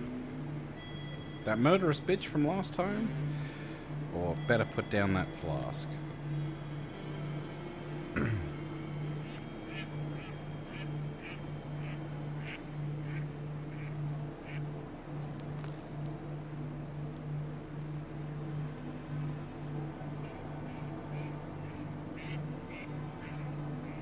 So Landon says B, that murderous bitch from last time? Valerie, as in the murderous bitch Valerie.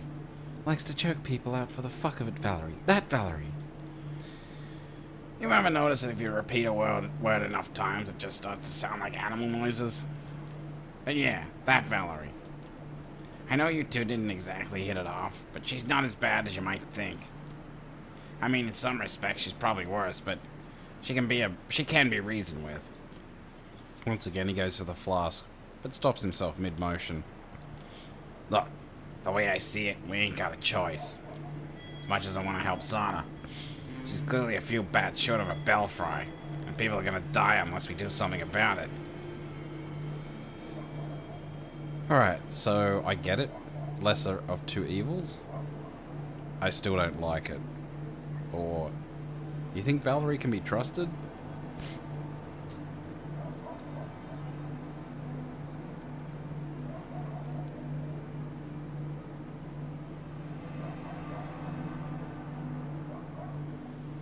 Just gonna break this up a bit.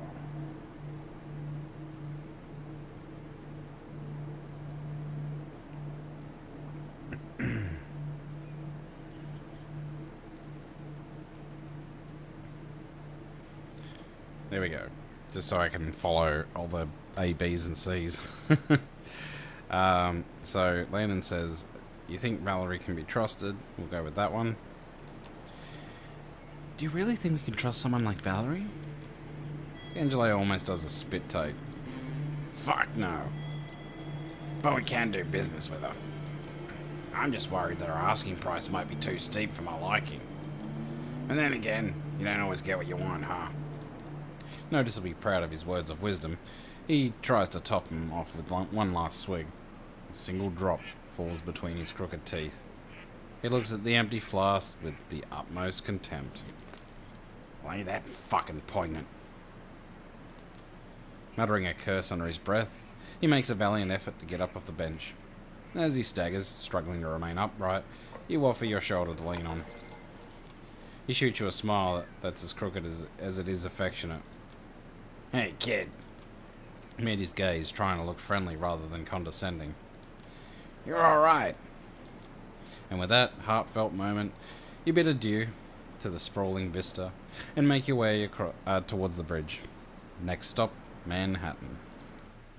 Entering the park from Midtown Manhattan, you promptly take a spot by one of the alleys, not very deep into the park. Minutes pass. 5, 10, 15. You start to wonder if she's ever going to show up.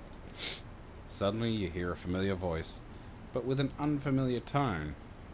She almost sounds nice. Hello, Ginny. The wrong voice, but anyway. And there she is, walking along the side of the fountain. She looks less out of place here than back at the junkie-infested hovel, but only by a slight margin. Something tells you there are only so many places she would feel at home, and probably not ones you would want to find yourself in. Val? She glances over at you, barely noticing your presence. Sorry about last time. Nothing personal. You understand. When I get caught up in the moment, I can get a bit intense. I can attest to that. Alright, so get a room, you two. You're late. Or let's get down to business. To defeat the Huns. Or to defeat the Thin Bloods. There we go.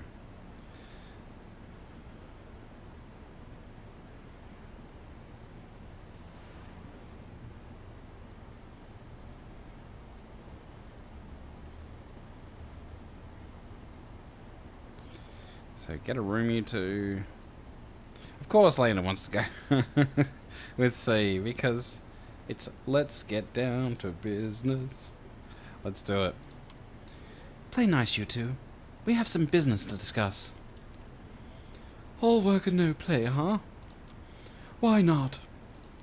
She turns to D'Angelo and flutters her eyelashes. You can tell she doesn't see you as her equal.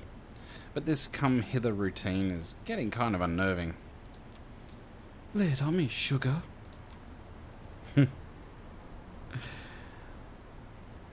So first choice, it's about Sana, or we have a proposition for you.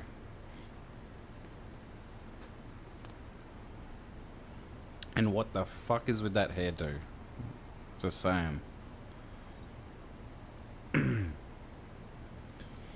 It's like someone skinned a fucking wombat and shoved it on a fucking head. Holy shit.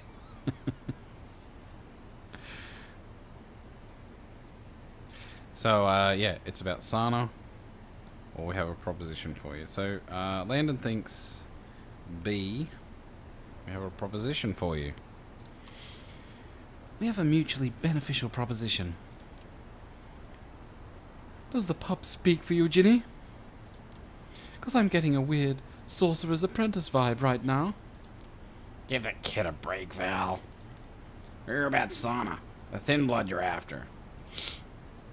The girl's a threat. We need to find her. Figured we could do it faster if we work together. Uh-huh. Keep going, honey. Because I have a feeling there's a catch coming. The catch is... Awkward silence. It's not often you see him at a loss for words. Seeing him struggle, you decide to jump in. Yeah, so... Purple 60s beehive dude. Yes. Absolutely. That's disgusting. But, you know. It's what vampires, I guess... Vampires, when they've been alive for a few hundred years, they're bound to be out of touch. So do we go with we want her alive, or don't be a murderous bitch? So do we go compassionate, or we do the Ellen Ripley Ellen Ripley line? It's like, get away from her, you bitch.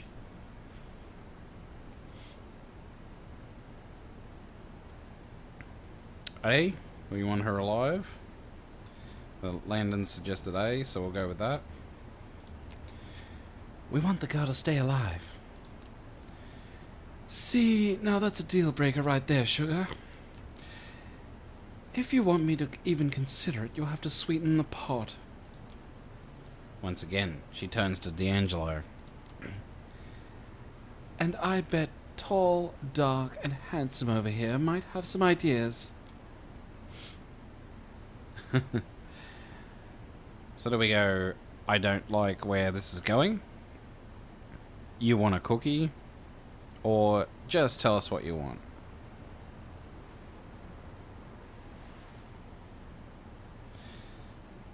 So, A, I don't like where this is going. B, you want a cookie? Or C, just tell us what you want.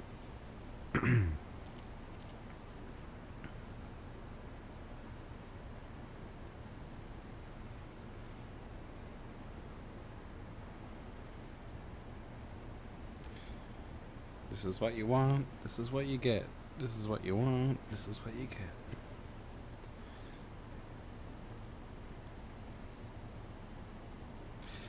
So Landon says, C, just tell us what you want. Very direct, and I agree. Just tell us what you want. Oh, you're no fun anymore.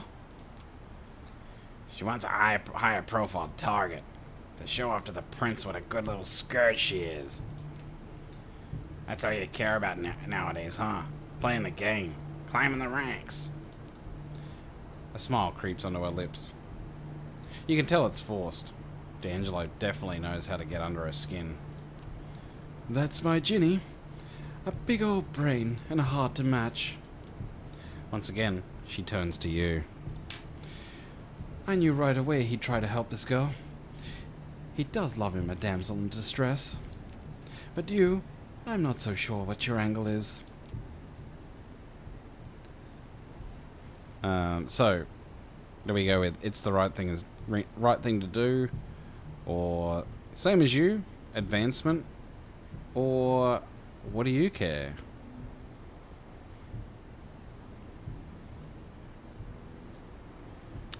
It's the right thing to do, same as you, advancement, or what do you care?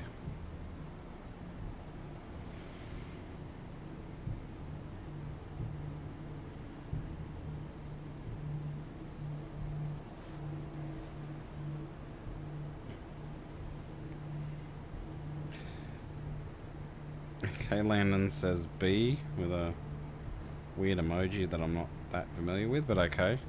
Same as you, advancement. Killing humans threatens the Masquerade. Putting a stop to it is bound to turn a couple of heads. So you're not a hopeless romantic like some of us here. Good to know, in case you ever get in my way. So there, you know my terms. Contact me when you've made up your mind. Don't take too long, though. I'm a lucky girl. I might just find your little thin blood on my own.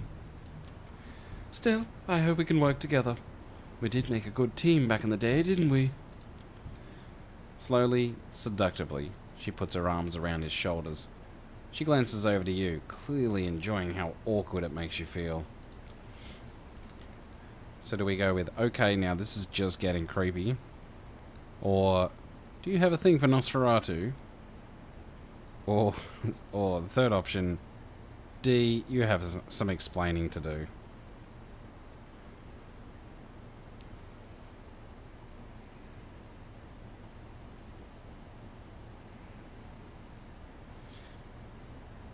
So...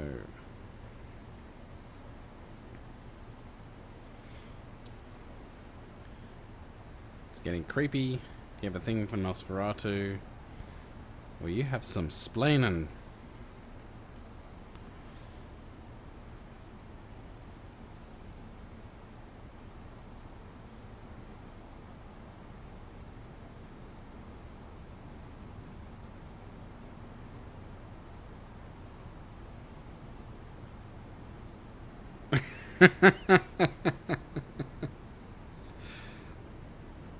So Lennon's done the very appropriate elongated emoji. I'll just call it that, and gone with B. Do you have a thing for Nosferatu? Here we go. You really do have a thing for the hidden, don't you? My things are none of your concern, sugar. Anyway... Withdrawing from the strange half-embrace, she flicks D'Angelo's nose gently with her index finger. Almost instantly, she turns from flirtatious to dispassionate. However this plays out, I have a feeling we'll meet again, sooner than later. Until then... Without sparing you another glance, she disappears down an unlit park alley. D'Angelo watches her go. The look on his face, a mixture of longing and guilt, is borderline comical. Finally, he turns back towards you, as if breaking some spell he was under. Well, that could have gone a lot worse. So, do we ask what just happened? Or do we query as to what is meant by a higher profile target? Or do we ask about some gossip and ask him if you guys were a thing?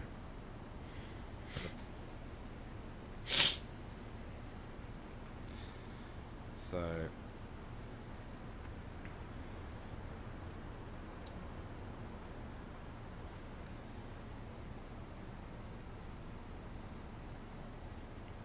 and he's going to ask... That's a good question. I think that's a good choice. So, Landon's gone with B, a higher profile target. I think so as well. What did you mean by a higher profile target? It's not what, it's whom. She wants me to give her Larson. So, why would she want Larson? Or how is he involved?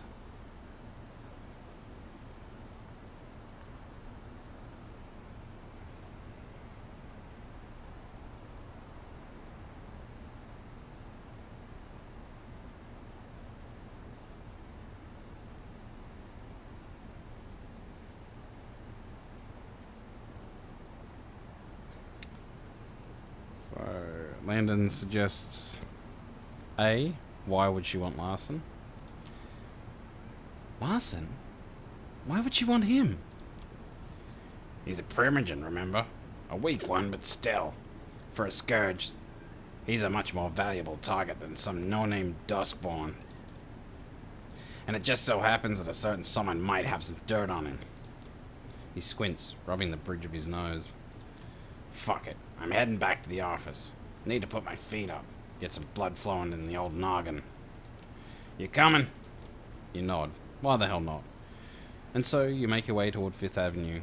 You've got a long way ahead of you and a lot of stuff to figure out. Although it's not your first visit, you still find it hard to navigate the dark, rust-ridden corners of the grain terminal.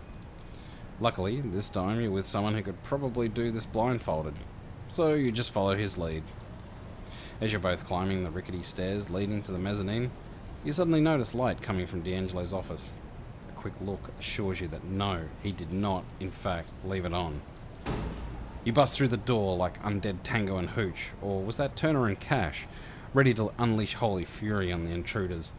You half expect an Anarch death squad, or an SI hunting party. Instead, you get Larson, who nearly falls out of the chair when you two bust in. What are you doing here? Or, missed us already?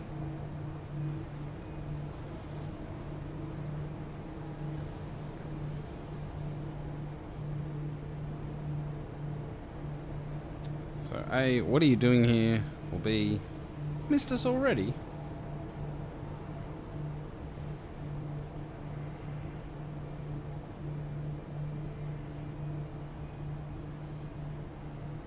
And Landon is suggesting B. Missed us already. Well, look who it is. Missed us already?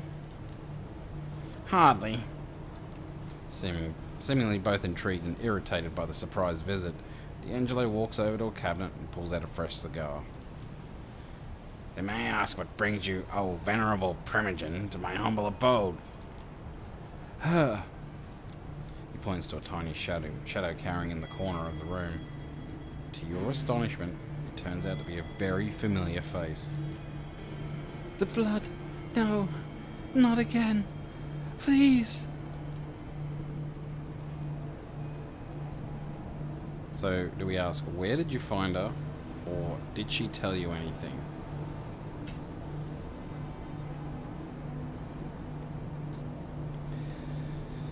So, where did you find her? Or did she tell you anything?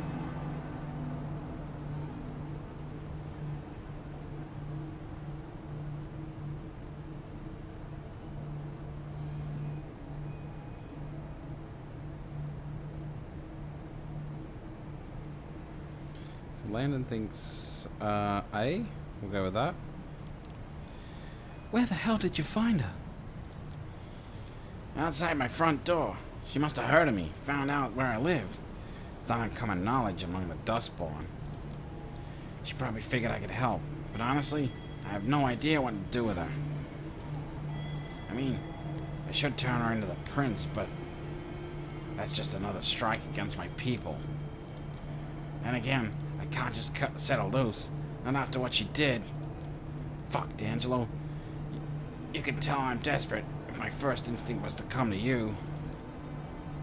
No, Larson, I'd attribute that decision to what's left of your common sense. He leans over to you. Hey, kid. I think we should call it a night. Just give me time to talk to the girl. Maybe I'll get through to her somehow. The sign. The sign. It's always there.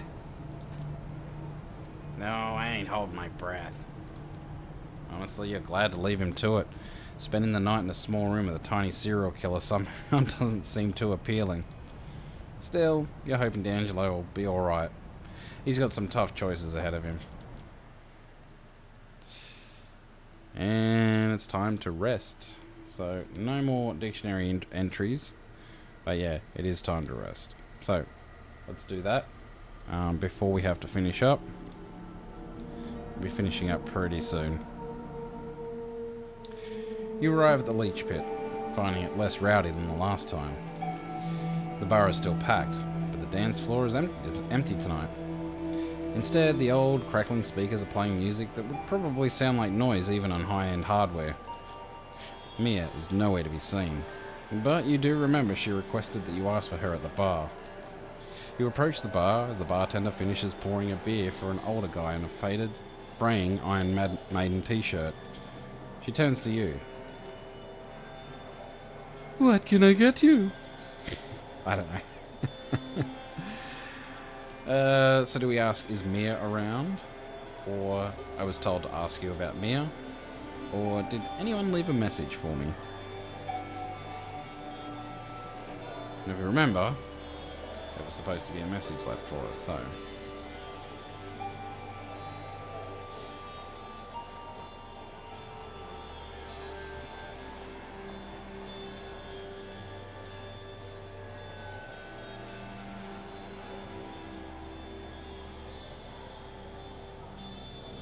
So, is Mia around? I was told to ask you about Mia. Or did anyone leave a message for me? And of course, C is the obvious choice, which Landon agrees with. And we'll go with that. I was told that someone might have left a message for me at the bar. Ring a bell? Maybe. She looks you up and down, and a spark of recollection shines in her eye. Oh yeah, that's right. She takes a well-worn book from behind the counter. Some kind of YA vampire novel? She flips through it. She produces a piece of paper from between the book's pages and passes it to you. She told me you'd be interested in reading this. You find a relatively quiet corner and take a look at the note. D wants to meet you. I'll arrange it. But you'll need to prove you're trustworthy. Look around the leech pit for a guy named Bruce. Buff dude. Tattoo sleeve on his right arm. 90% sure he's somebody's retainer. Send him to spy on us by the cam. Give me the name of his master and write it on this card. Then return it to the bar. It doesn't take you long to locate this Bruce guy.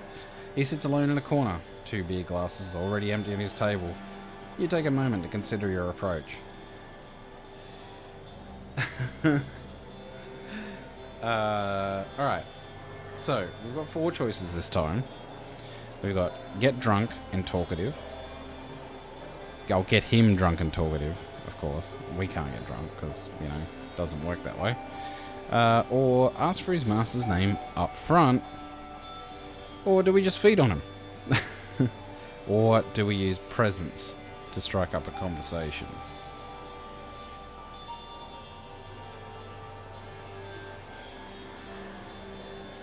I haven't noticed any blood around the edges here, so I don't know. Not sure. Vampiric powers seem to be pretty well guaranteed, but at a cost. So, but having said that, Landon's going to go with presents. So Landon says D, presents, strike up a conversation. So we'll do that. The man immediately notices you, but doesn't move from his spot. The other seats are empty. When you focus the blood and boost your attractiveness, it's not just Bruce that notices. He's into you. So are the other people, doing double takes as they pass your table. Hey you, have I seen you before? So do we say, yeah, probably. It's possible. I'm a regular. Or it's my first night here. So 3 choices. Yeah, probably. It's possible. I'm a regular. And it's my first night here. So what is it going to be, folks?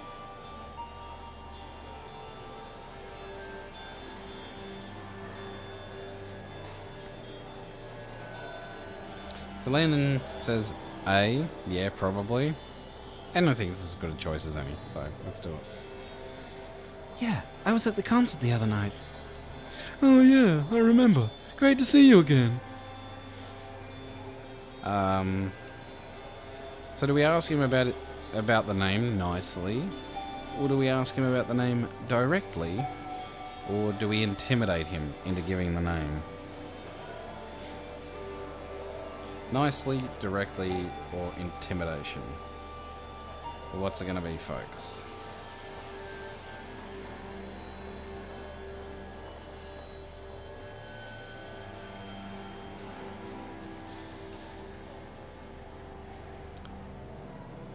Nice. Direct. Intimidate.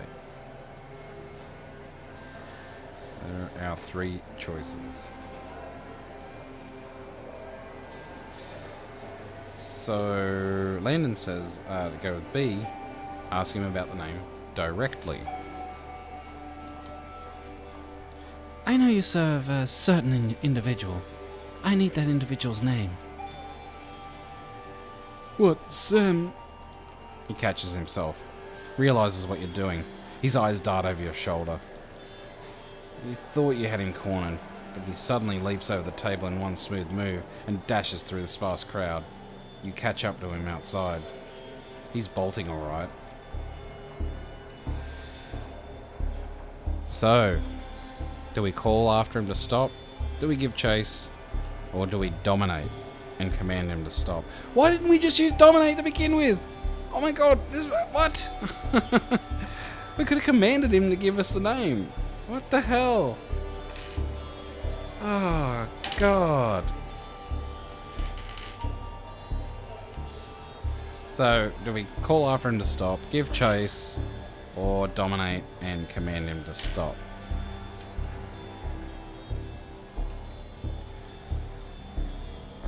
Yeah, okay. So, Landon has said C, and that makes sense, although it would have made more sense if we just used dominate to begin with. But anyway. Bruce, stop!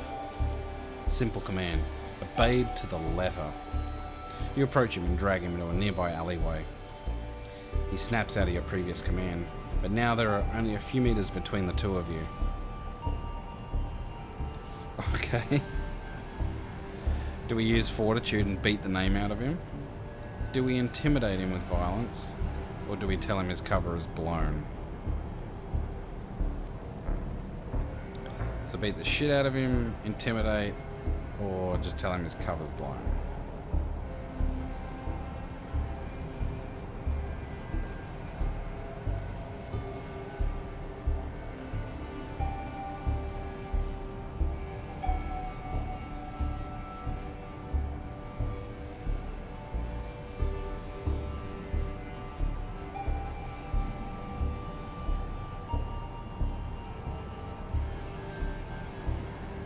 Beat him up, intimidate, tell him his cover's blown.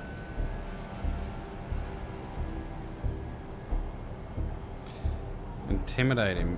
So Landon's going to suggesting B, and we could intimidate him with violence. So let's go with that. Here's the deal. You tell me your master's name, and you save yourself a world of hurt. Unless you want to exit this alley on a stretcher, you'd better... Whack.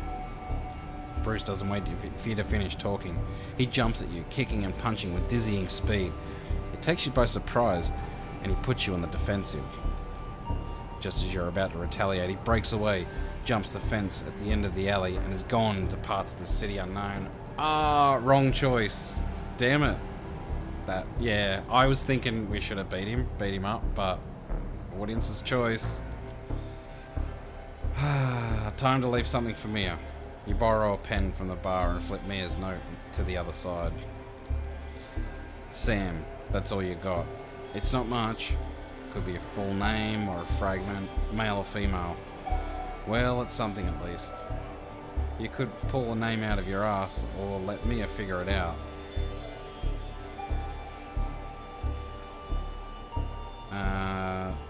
Leave no name. So we got 5 choices here. Yeah, it is. I knew he was a ghoul, but I mean, so a ghoul, if you recall in the dictionary. Oh, hang on, I've got a new one. Retainer. A human who serves a vampiric master. Kindred rarely go without at least a few of these mortals, both for convenience and protection. But if we go to all, and can we find ghoul here? So I know he was a ghoul, but... ghoul, here we go. A minion created by giving a bit of vampiric vitae to a mortal without draining them with blood first, which will then create a vampire instead. What this doesn't tell you is it gives mortals some limited increased abilities. So, you weren't to know that, but yeah, I did know he... he was probably no ordinary mortal. So our options here are leave no name, leave a note on the name fragment, or put down Samuel, put down Samantha, or put down Samira. A, B, C, D, E. So, could leave no name. We could be honest and say, look, this is all we got. Just put the note on the name fragment. Put down Samuel, put down Samantha, or put down Samira. So, Landon says that we should go with option 2, leave a note on the name fragment. Me asked you for a name, but if all you have is a fragment, it will have to do. You jot down a note. Bruce referred to his master as Sam. You pass the piece of paper to the bartender. She sticks it back in the same book. Hold on 1 second. She wanted me to pass something on to you. She produces a cell phone from behind the counter. It's ancient, at least 15 years out of date. Alright, and this? An old charger for the piece of junk in your hand. They really did think of everything. She said she'll be in touch. Takes you a moment to remind yourself how to operate this thing.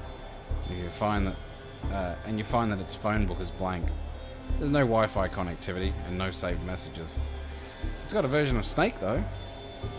The bartender is already over at the other end of the domain taking orders from patrons. With your Anarch contact nowhere in sight, you decide to move on for the night. Hopefully, your educated guesses based on the scraps of info you collected will be enough for Mia to call you. Alright, I reckon we've got time for one more. So we could either... so we'll go A, B, C, D. Could meet Hope. We could try and finish up the D'Angelo storyline. Duck. Okay. Is that a duck? I can't see that on my phone, but anyway. We could go with Tamika, or we could try and confront this crazy herpes looking bitch over here. So suggestions? Well, my suggestion will be this one.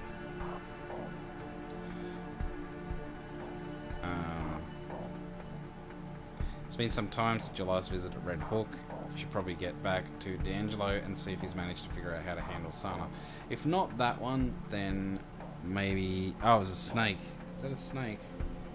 I can't make it out. And I'm colorblind, so... I'm going to finish D'Angelo. I was going to say the other option would be that one, but yeah, sure, we can try and finish this.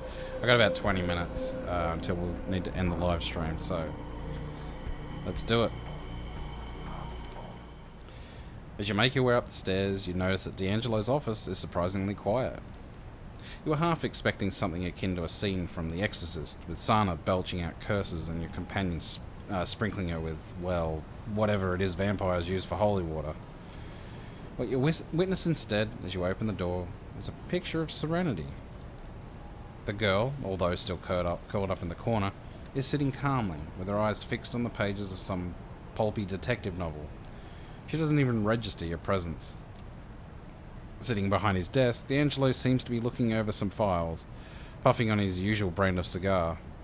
Seeing no trace of Larson, you assume he must have gone back to his family. Noticing your... Oh, Snake was on the phone. Yeah, of course. Of course. Noticing your presence, the vampire detective leans back in his chair and gives you a tired look. Hey there, kid. Glad you can make it. So our options are, oh, I wouldn't miss this for the world, or any luck with Sana, or finally, is she actually reading? So which decision are we going to go with, folks?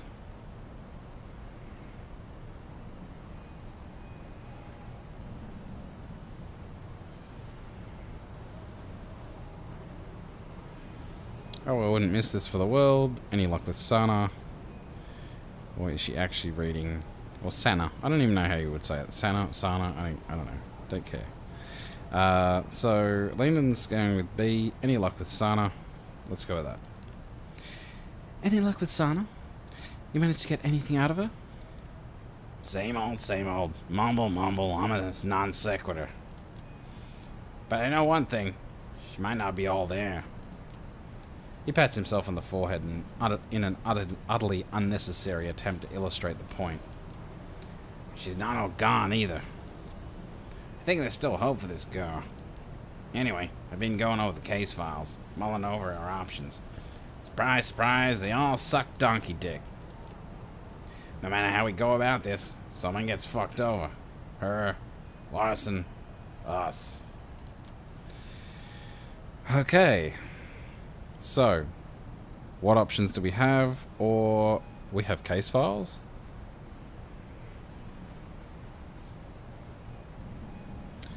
So what options, or do we have...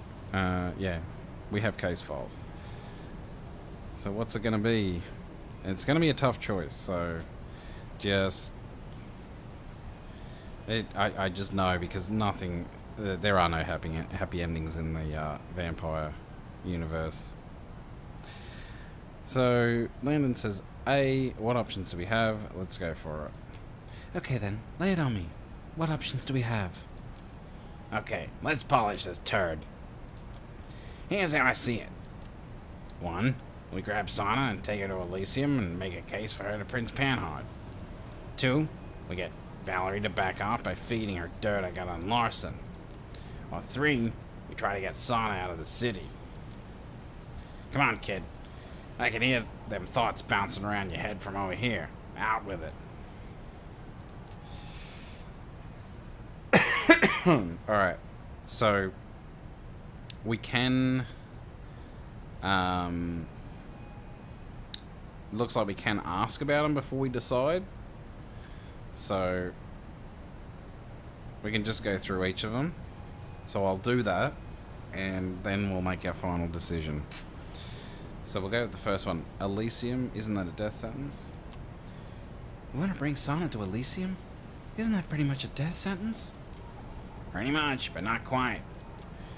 If we can get an audience with Panhard, we might be able to convince her to spare Sana's life. Prince isn't as much of a hard-ass as some would like her to be.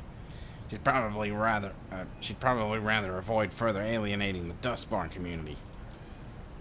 That said, if we run into Kadir, we're as good as fucked. Alright, so the other option. What do you have on Larson? What kind of dirt do you have on Larson anyway? Must be some serious shit. Oh, it is. A few years back, the Second Inquisition led a coordinated assault in New York Kindred. Operation Lights Out, they called it. Nasty fucking business that was. A lot of good vampires died. Some of them I knew personally. Larson was one of the Inquisition's first targets. But when they got to him, he managed to convince him to spare his life. In exchange, he fed info on a fellow Camarilla member. One Nicky the Chop, suffice to say. Nicky didn't make it through the night. God, I'm not reading properly at the moment. Yeah, you can tell I've been doing this for a while. Okay, time's a wasting. What do you think we should do? Oh, okay. I thought we'd be able to go through all our options. Or we try and get her out of the city. So, we've got, you're letting me decide, or it's not my choice to make.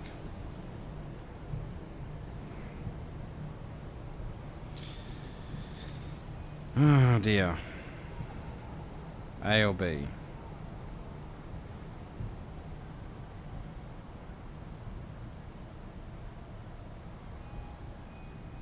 Wait, was that an A? Sorry, I didn't see that. Oh, B. Okay. Way to pass the buck. You know I can't make that call. Look, kid, I've been at it all day, mulling it over, and all I got for my trouble is a splitting headache. I just don't know anymore. All I'm asking is for your honest opinion. Just pick one and make a case. Convince me it's the right thing to do, or at least wrong, or the least wrong at least. So one more time, bring the girl to Elysium, trade her life for Lawson's, or sneak her out of town. Which one do you want to go with? So, difficult choice here, Landon. Yeah, and so I'm passing the buck as well. I'm doing a D'Angelo, and it would seem we try and take her to Elysium, or Larson should answer for his crime, or get her out of the city. And you're saying A? That have I got that right?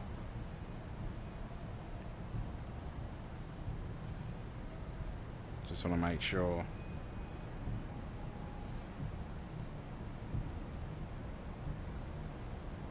I really do need a second monitor, honestly. But anyway.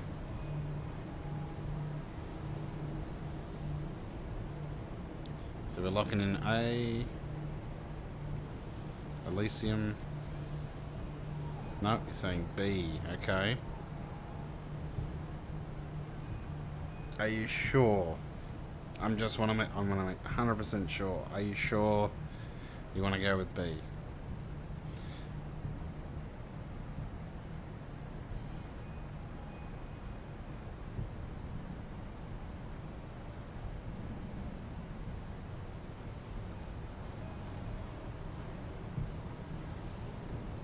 If we lock it in, that's what we do.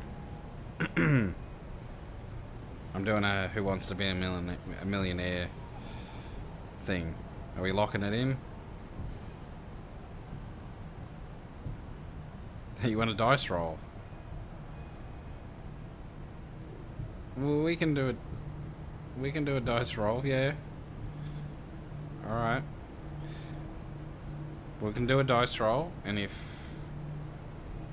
you're still not happy with the answer, well, I'll make sure to ask you sure.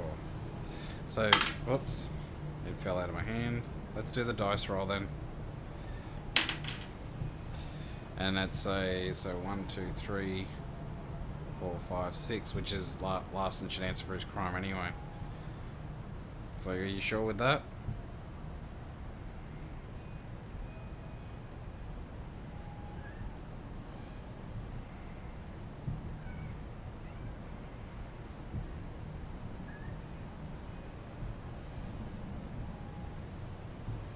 We go on B.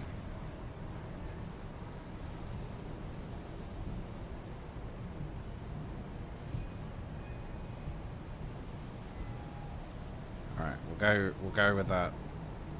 So I'm not getting a response. We do have to end up soon, so we'll go with B. Alright. Sorry, it's just, yeah, I need to hurry things up a bit. The way I see it, Larson's had it coming. Let him answer for what he did. Tell it to his wife and kids. Look, I'll be the first to admit Larson's no saint, but let's not pretend throwing him to the wolves will make us sprout angel wings, alright? There's always collateral damage. Alright, so it's giving us an option to back out. Do we want to say it's still the lesser evil, or do we want to say maybe you're right?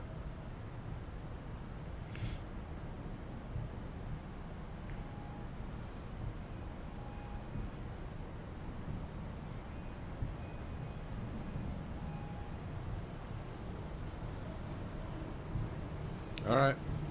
Maybe you're right? Okay. So, Yeah, maybe you're right. We shouldn't pay for his sins. so now we've got the options of Elysium seems reasonable, or let's get her out of the city.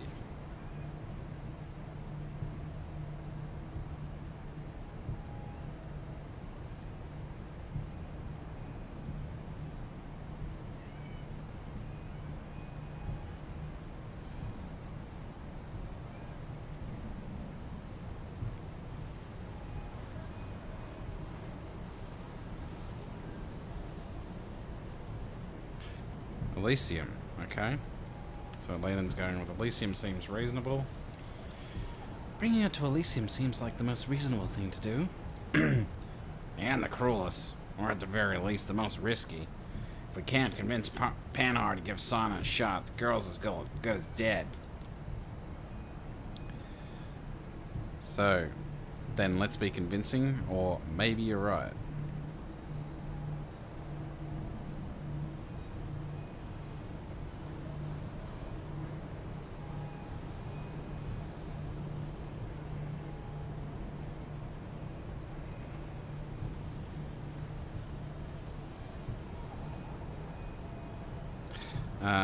So let's be convincing, or maybe you're right. You want to back out with B? Okay. Yeah, maybe you're right. It does sound risky. So we're back to Larson should answer for his crime, or let's get her out of the city.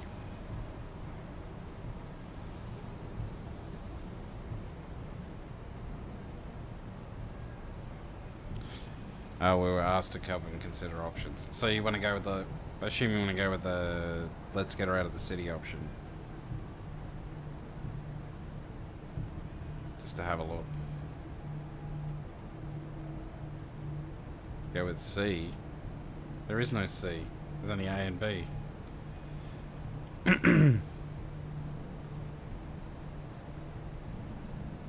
Oh, do you mean... the final option? Sorry, okay. Yeah, alright, we'll go with that. Let's try to get her out. Maybe we can put her on a train without anyone noticing. Maybe we can get her some help once she's out of harm's way. That's a lot of maybes. What if we get caught? What if a fit comes over on the way? What if she kills again? You willing to live with that? So be it. Fuck. Do me a favor, kid. Watch it for a few minutes, okay? I gotta make some arrangements, make a few calls. Oh, we got stuck with it. Really? Okay, we're stuck with it. So I think you get a limited number of times to do that, dude. I didn't know that. Okay, we're stuck with it. He catches himself. Looks at you with an expression of phoniest of phony guilt. But not, like, with a phone or anything. 'Cause, you know, that would make me a naughty boy. Which I'm certainly not. He walks out of the office. Through the frosted windows, you see him instantly go for his clamshell phone. Screw it. Does that really make a difference at this point? You turn to the girl, who still has a nose in the book. So, hell of a week, huh? You like the book? Or I hope you're ready.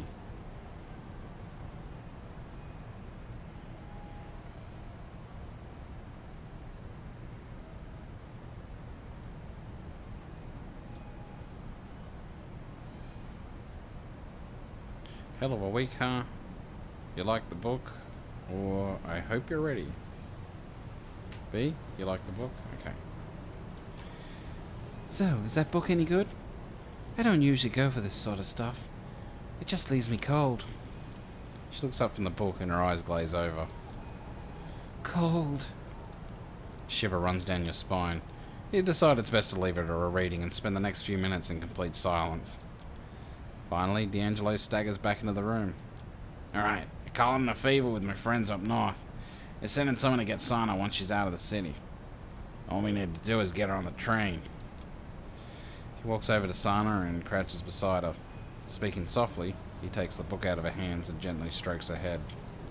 Hey, darling, I need you to listen very carefully. We're gonna go on a little trip, okay? You need to stay quiet, stay close to me. Can you do that? She squints, trying her best to concentrate. Then nods, empathetically. Well, alright then. She turns to you and nods as well. Looks like it's go time. The nearby metro station serves as a good starting point for Sana's getaway. Crowded enough to blend in, but not enough to lose sight of the girl. You take the escalator and make your way up to the platform. Minutes pass in tense silence as you await for the train to arrive. Finally, the steel behemoth worms its way into the station. D'Angelo turns to Sana, grabbing her by the shoulders to get her attention. Alright, Sana. Listen to me very carefully. This train will get you out of the city. A friend of mine will meet you at the last stop. You know it's him, because he'll say my name. Remember my name? She squints, trying her best to concentrate. D'Angelo. Close enough. Something akin to a smile creeps onto her face. It's as close to happy as you've seen her. Gift, not hurt. D'Angelo returns a smile. You're welcome. And with that, she walks under the train. She stops for a moment, looks back and gives you one last look of hope. As she disappears among the other passengers, D'Angelo lets out a grunt of relief. Suddenly, you feel a hand on your shoulder. Gentle at first. It quickly turns into a vice grip. You look at D'Angelo and notice a hand on his shoulder as well. Don't move a muscle. Well, shit. So what do? Try to break free, try to warn Sana, or follow his orders and don't move a muscle?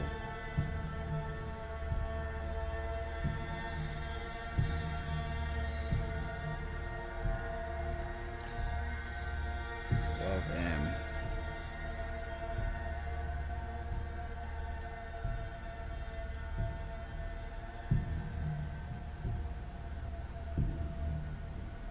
C, don't move a muscle. Landon thinks we should comply, so let's do that. Opting to play it cool for now, you stay perfectly still. As your muscles relax, so does the grip on your shoulder. There we go. Nice and easy. Once again, you look over at D'Angelo. He looks ahead with a pained expression on his face. I'm curious, D'Angelo. How exactly did you think this was gonna play out? You put the girl on the train. She gets picked up by her Chicago friends. Magically gets better. I'm none the wiser, and we all live happily ever after. He tightens his grip on your shoulder and gives you a little shake. At least this one has the excuse of being young and stupid. But you should fucking know better. If you had brought her to me, this would have been over quickly, painlessly.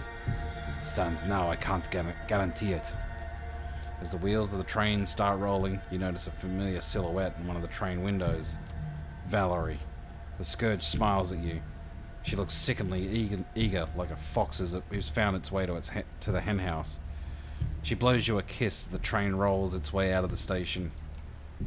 Now then, what am I supposed to do with you? Do we say it was my idea? Or we did the right thing? Or do we apologize?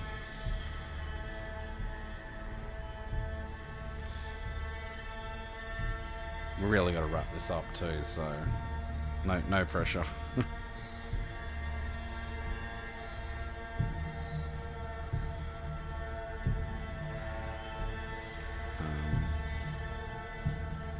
So let's go. 1 is my idea. 2, we did the right thing. 3, we apologize. Oh, A. Okay. This was my idea. I accept the consequences. You hear that, D'Angelo? The kid wants to take the fall. You got anything to add? It's bullshit, you know it. Oh, I do. But it feels good to make you say it. So here's what's gonna happen. You fucked up, big time. I'm counting this as a one-time make-or-break strike on both of your records. From now on, I will be keeping an eye on you. If I catch either of you so much as even farting in a way that displeases me, I will promise you will not wake up the next night. In the meantime, I fully expect you to make up for this. You're on thin fucking ice, and I want to see some nice twirling and tiptoeing around before I let you back onto firm ground. Limber up, kiddos. You feel the grip on your shoulder loosen. With Kadir's hands no longer on your peripheral vision, you turn back. As one would expect, there's no sign of the sheriff anywhere. Once more, you turn to D'Angelo. He remains as he was, looking ahead, staring off into space. I killed her. Jesus Christ. Okay, so we killed her, Kadir and Valerie killed her, or you did your best.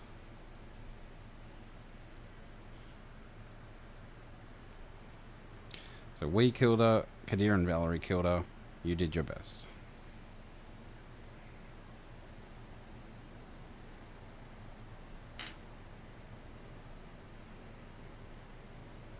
So that didn't end well. Nah, that's... Like I said, Vampire's not a... Vampire the Masquerade's not a pleasant...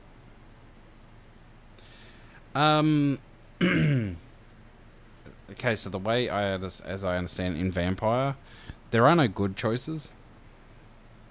There are only less bad choices. So, yeah. So, I think that one was pretty bad. Like, yeah. But 3, Lennon's going with 3, you did your best. You gave it your all. Sometimes, shit just happens and there's nothing you can do. Nice catchphrase, kid. Should have printed it on a fucking t-shirt. I added in the fucking, obviously. A moment of awkward silence ensues. Really thought I could save her, you know? Not really knowing what to say, you lift your hand to pat him on the back. You stop yourself mid-motion. Somehow it doesn't seem like the thing to do. You leave the station and head back to Red Hook. On your way, you keep thinking about Sana and whether her now is the exact moment where Valerie brings her final death. It's not a pleasant journey. Slowly, clumsily, you make your way back to the grain terminal. No words are spoken, no bad jokes made. No monologues muttered, and no smiles exchanged. There's only silence and vacant stares. As you head up the stairs to D'Angelo's office, you can feel the tension rising. You can tell the mouldy sleuth has reached a breaking point. He walks into his office and leans against the cluttered desk. He figured now is as good a time as any to break the silence. So, you should probably rest. Are you going to be okay? Or get it together?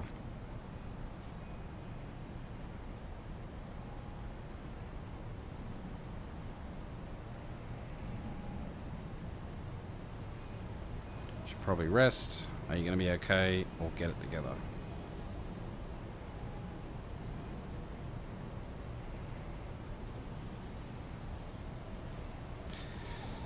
So Landon thinks, oh, we should ask him if he's going to be okay. Let's do that. Are you going to be okay? The moment you finish the sentence, D'Angelo leans over and sweeps all his stuff off the desk. Notepads, bits of paper, and what looks like a cheap imitation of an antique lamp. It all comes crashing to the floor. It doesn't stop there, as he grabs a heavy filing cabinet and knocks it over. Slowly but surely, the once quiet office turns into a heap of crumpled paper and broken furniture. The tantrum lasts for mere seconds, but as you stand there watching, it feels like forever. Finally, D'Angelo stops and looks up at the ceiling. It's hard to tell if he's had enough or simply run out of stuff to throw around. As he stands there, slowly regaining composure, one of the objects scattered on the floor catches your eye. It's a small paperback novel, the same you saw Sana reading earlier tonight. It must have landed while D'Angelo was giving the room a royal thrashing. You pick it up. In huge letters, the title in the cover spells, The Longest Night and Other Stories. The smaller caption underneath reads, Another collection of stories from the Gianni D'Angelo saga.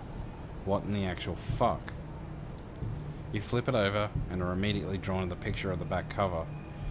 If not for a lack of flaky skin and distorted features, you'd say the guy looks very familiar. The name next to the picture, Reginald Finch. You stand there, not even knowing where to start. Even in his current state, D'Angelo, or whatever his name is, remains one step ahead of you. Yeah, that's me in the picture. Reggie fucking Finch. Haven't seen him in a while. Wasn't planning to. So, you took the name of your character? Who the hell are you? Or, you lied to me. Hardly surprising. The third option's really not surprising.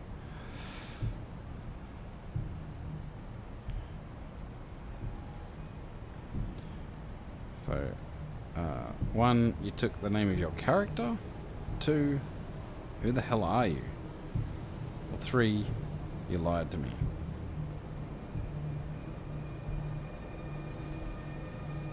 Is that 2? Sorry, I missed that. God damn it. No, sorry. A. You named yourself after one of your characters? Afraid it's more than that. I sort of became him. See, Reggie French was a pushover. Small-time journalist and wannabe writer. He would never survive out there, among the Coteries of New York.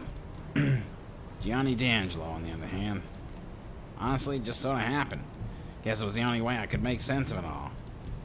I mean, once you wake up looking like this, realizing your life and all that,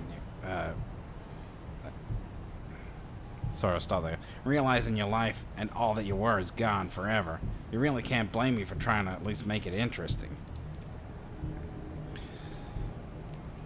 So, A, it's okay to be D'Angelo, or B, just be yourself.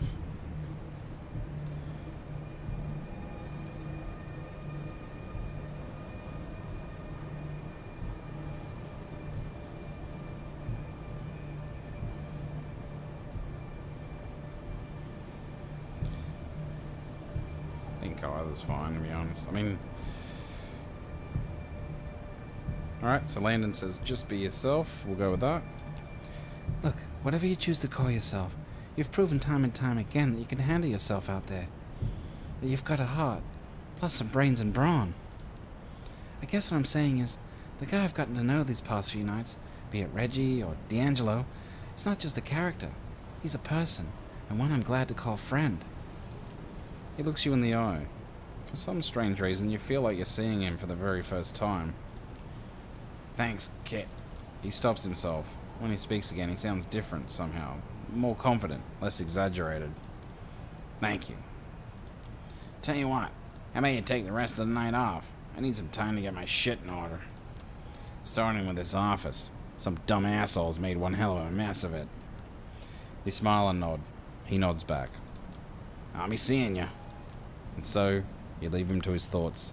No way to be sure, but you have a feeling. He's gonna be alright.